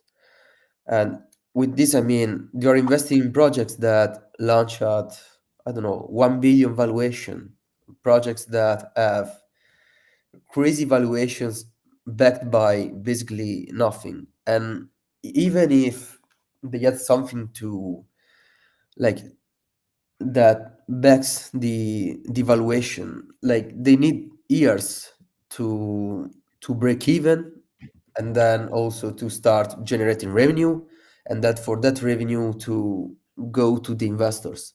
And I think it connects a lot with what Joe said before about the responsibilities that uh, users are not ready to have. So with this, I mean, users are basically given the opportunity to be uh, angel investors. So like investing in startups really at their early stage, but they are treating this as, I don't know, something as gambling opportunities. So expecting projects to, I don't know, 2x 3x in 1 year, like it's something that doesn't make sense in, like it doesn't have any logical sense.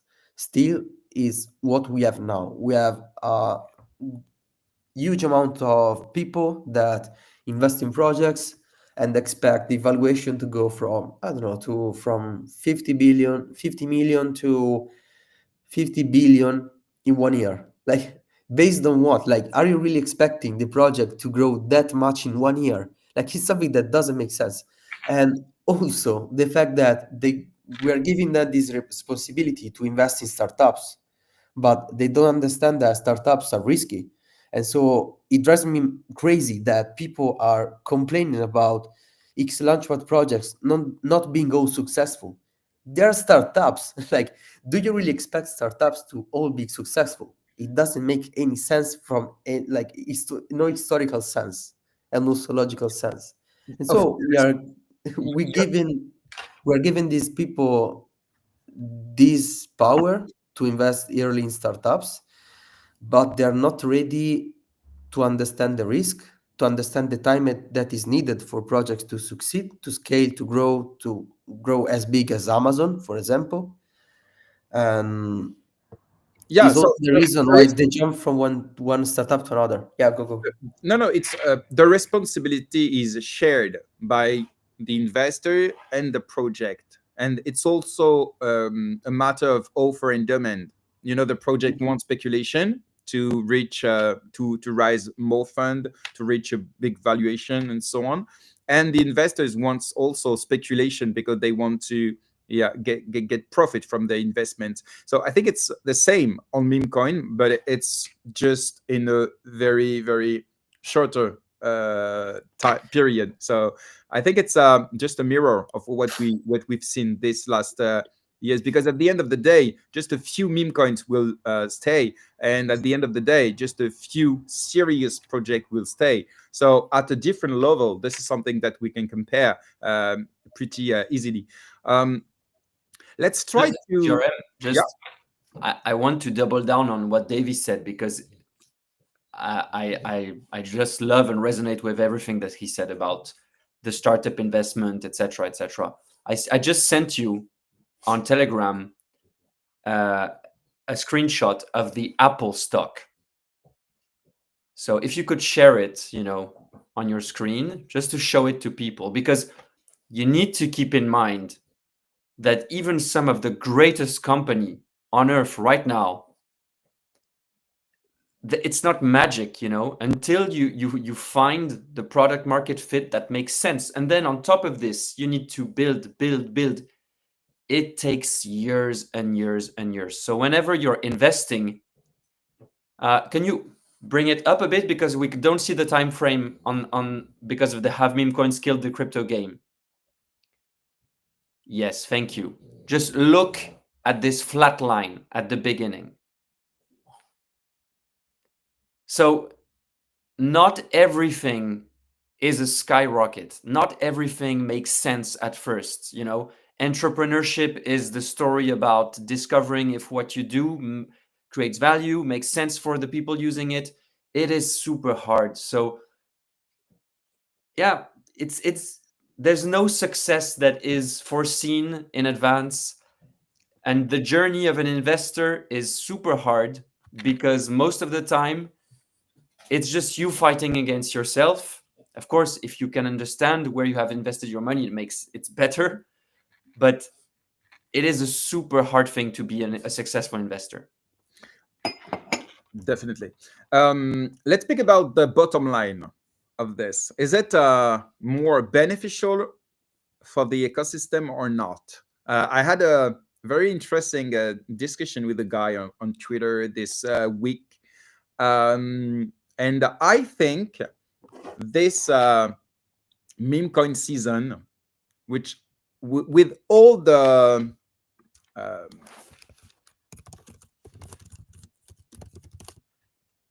drifts that they bring, I think it will be more beneficial than the opposite, in my opinion, because meme coins have brought millions of people in Web3. Most of them, 99%, I think, lost money.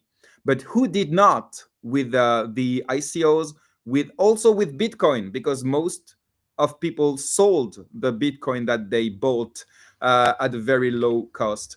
So I think of course, it's not something good, but at the end of the day, I think it's a necessary evil. It's one of the door to Web3. But I know people think that no, it will bring much more bad things than good things in the ecosystem. What do you think about this? Just to add on this, maybe to help, not to help, but maybe to add something. Some people say, okay, people that are coming with meme coins will lost money. It's their first experience, and so they will not come back or just in years now. And I don't believe this. But maybe I'm wrong. But I think someone who lost money with meme coins will not leave. He will try to do it again or to invest in a smarter way. So at the end of the day, of course, some people will leave because their first experience was not good. Okay, but all of us made bad bets, and we are still here. So that's the point. I'd like to have your opinion on this. Who wants to start? Yeah. I can Okay, start go first. Sorry, yeah. I prefer this that when nobody says up. So let's go, Joe. All good, all good. So I have this perspective that there is no such thing as bad publicity. I've also pre-crypto, I've had this view of when you don't know something, you don't know something, and you can't explore it because you don't know it, right? And there is no, you don't come in contact with it. But once you know it, whether it's a bad or a good experience, you know about it. And when you know about it, then you have somewhat of an opportunity, even though the first experience might be bad, but you already have the knowledge of it. And then therefore you can actually dig a little bit deeper, have some influence from other people, hearing about these things instead of ignoring it because you don't know it, to then dig again, come back the second time, lose money again, come back the third time, and hopefully win some money, or come in as an actual user and actually utilize the technology to your benefit. So my perspective is that meme coins are publicity, no doubt. And as you said, it brings millions and millions of users that would otherwise not have known anything about meme coins, therefore blockchain, therefore wallets and Web3 and all that stuff. So it is definitely, in my perspective, in the long term, a positive development for the whole of Web3. That's my take. Davey, guest first, Arno. I think that meme coins in the long term will become irrelevant. With this, like I say this because if we look at the financial system as only a, I don't know, speculative kindergarten, so people, I don't know, competing with each other and basically trying to outsmart others. So having this competitive environment where there is a PvP with people trying to earn more than others, like there's no value with that. So thankfully, the financial system is not about that. The financial system is about giving projects, companies funding in order to invest, generate value that is then redirected to the investors. And it's something that doesn't happen with meme coins. They are purely speculative assets.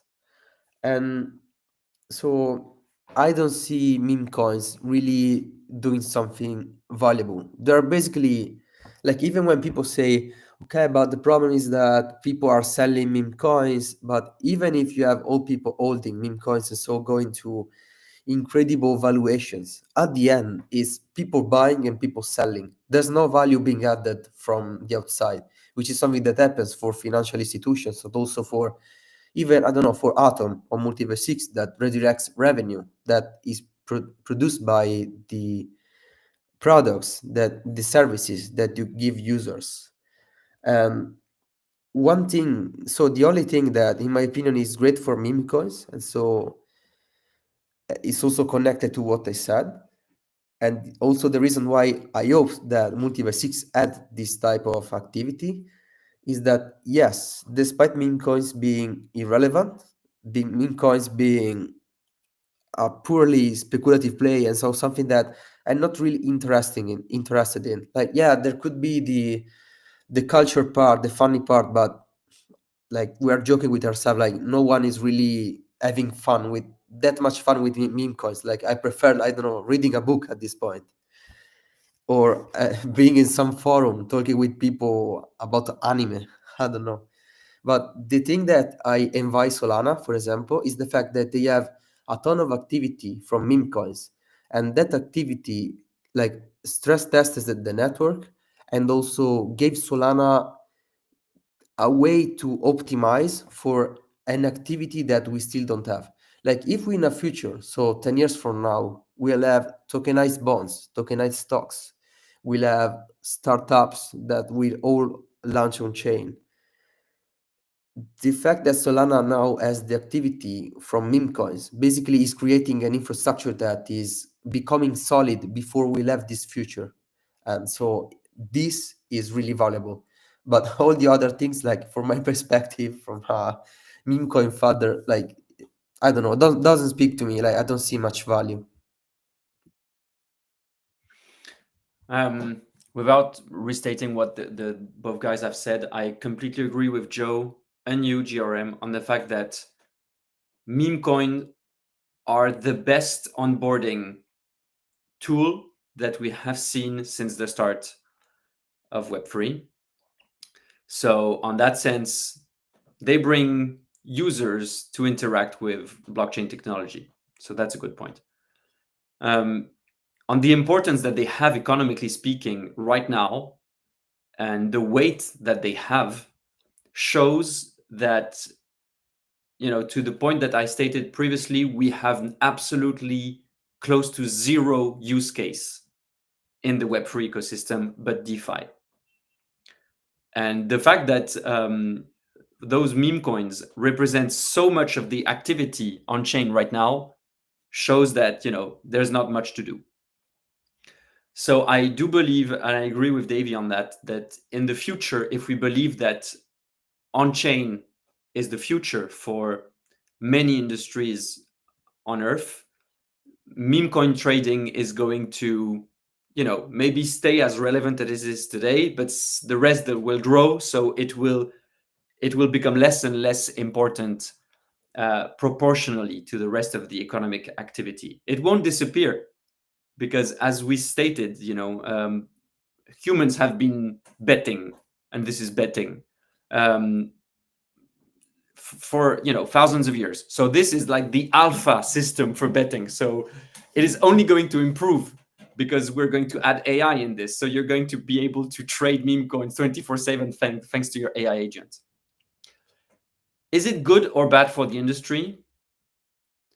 One thing for sure is that the speculative craze for serious projects over the last cycle has now shifted to assets like meme coins. And it means less economic firepower going into other tokens. So it is actually a wake-up call. You know, when you are MultiversX ecosystem as an ecosystem, and the EGLD token is now valuated, I think it's like $600-700 million. Let's face the reality. We have an ecosystem with around 40K daily active users.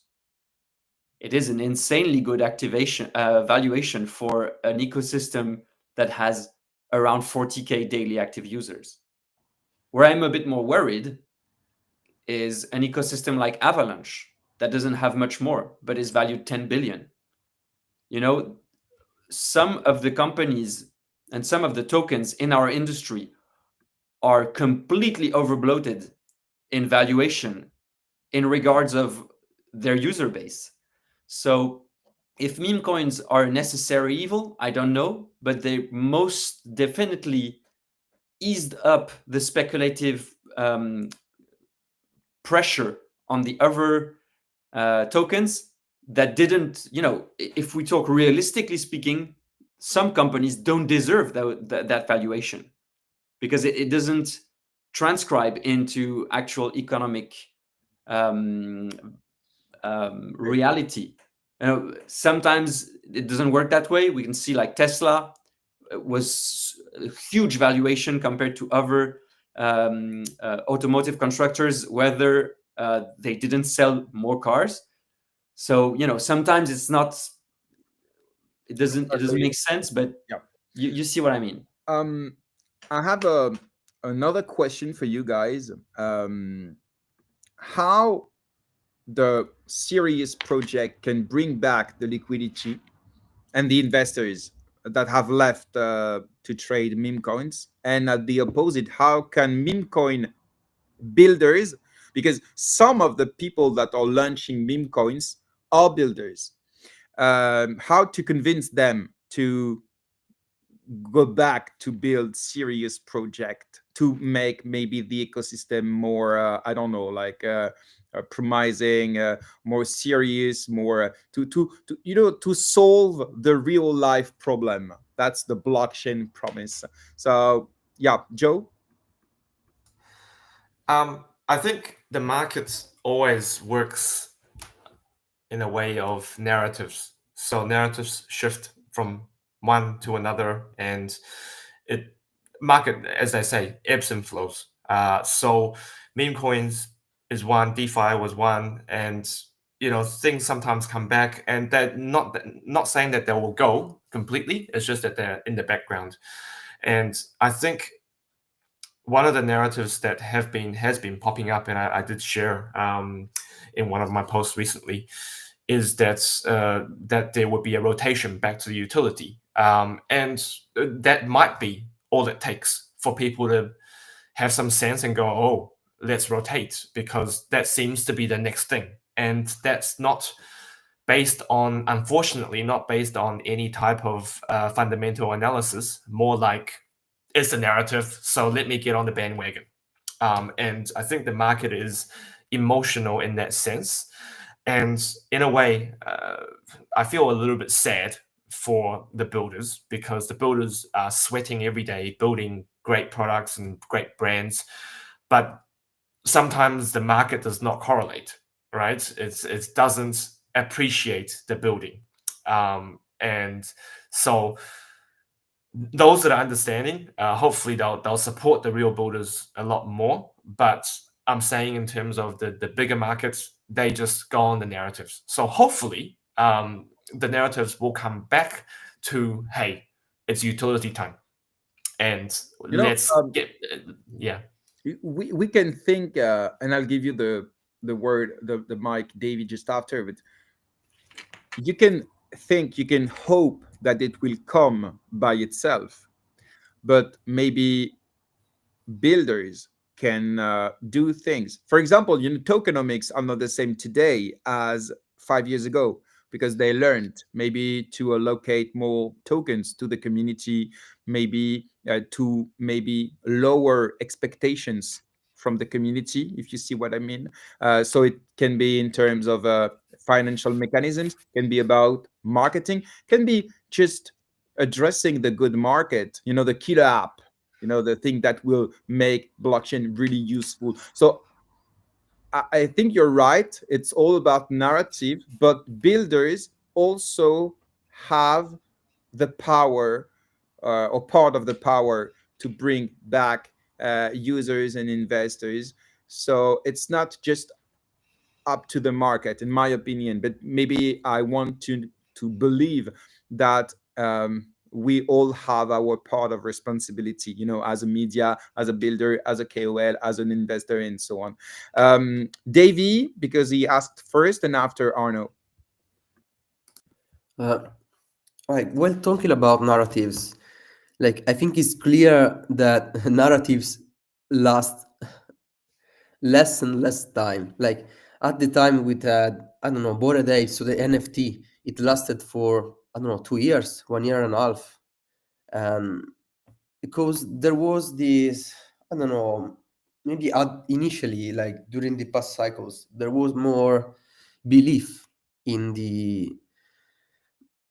in what crypto could generate and what value it would bring. And with time passing, we started to focus more and more on the speculative side. So at the moment, narrative seems more like a way for users to find ways to front run others in some new investment thesis.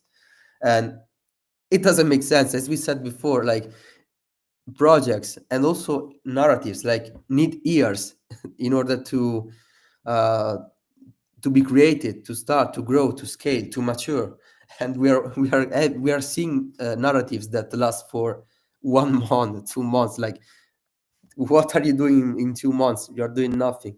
And this is the reason is why we are heavily stressed on speculation and heavily stressed on unrealistic um, expectation on the value that we can get from these investments. And I don't know how this will end, but I hope that at some point some projects will start getting real adoption, getting real victories. Maybe something like Polymarket. Like, I loved, for example, Polymarket that built for years with their prediction markets, and at some point they got real adoption. Like, unfortunately, Polymarket didn't have a token, and I don't know if we'll continue to grow, but We can that's mention things that I want to see. Hyperliquid. We can mention Hyperliquid, for example, that made a very successful airdrop, and the token is very useful, and they attracted like 300 billion of dollars of TVL in a very short of time. So if the project is good, the marketing is good, and the community is good, it can work. But it's one among hundreds of the other projects. But it's feasible. It's possible. Yeah, it's possible. The problem is trying to find the next Hyperliquid in all type of stuff. Like, we are submerged, like we are overblown by a massive amount of shitty projects that don't have any business plan, that don't have any clear product, don't have any solid team. And this is because we are giving responsibilities to people to invest in startups, basically, and they don't have the tools to understand the time. As I said, the time that is needed for the startup to grow, the failure rate. I don't know how to evaluate startups in order to see if they're gonna be successful. Like, it's like giving like, it's something complex, and we are giving this complex thing to people that are clearly, like even myself, that are not ready to understand the uh, like what is needed in order to understand why and when a startup is successful. Like, there are VC funds that have people studying for years in order to understand how to spot the correct startups. And we are giving this power to people, even myself, that don't have these skills, don't have this like the knowledge in order to understand the things. And so they're left with unrealistic expectations. They're left investing in everything, in believing marketing gimmicks, buzzwords, meme coins, all this stuff, and all diluted. Yeah, just before I give Arno's mic, just to correct myself, the TVL on Hyperliquid is not 300 billion. It's like way less, 660 million. It was confused by the trading volume, which is around 200 billions of dollars. But thank you, Arno, for correcting. Yeah, Arno, your turn. I don't have much to say. I think both Joe and Davey have been, self-explanatory. And Okay. the one thing I can say is that those are two different use cases. If you invest in tech startups that are building on Web3 to make a profit, this will take years.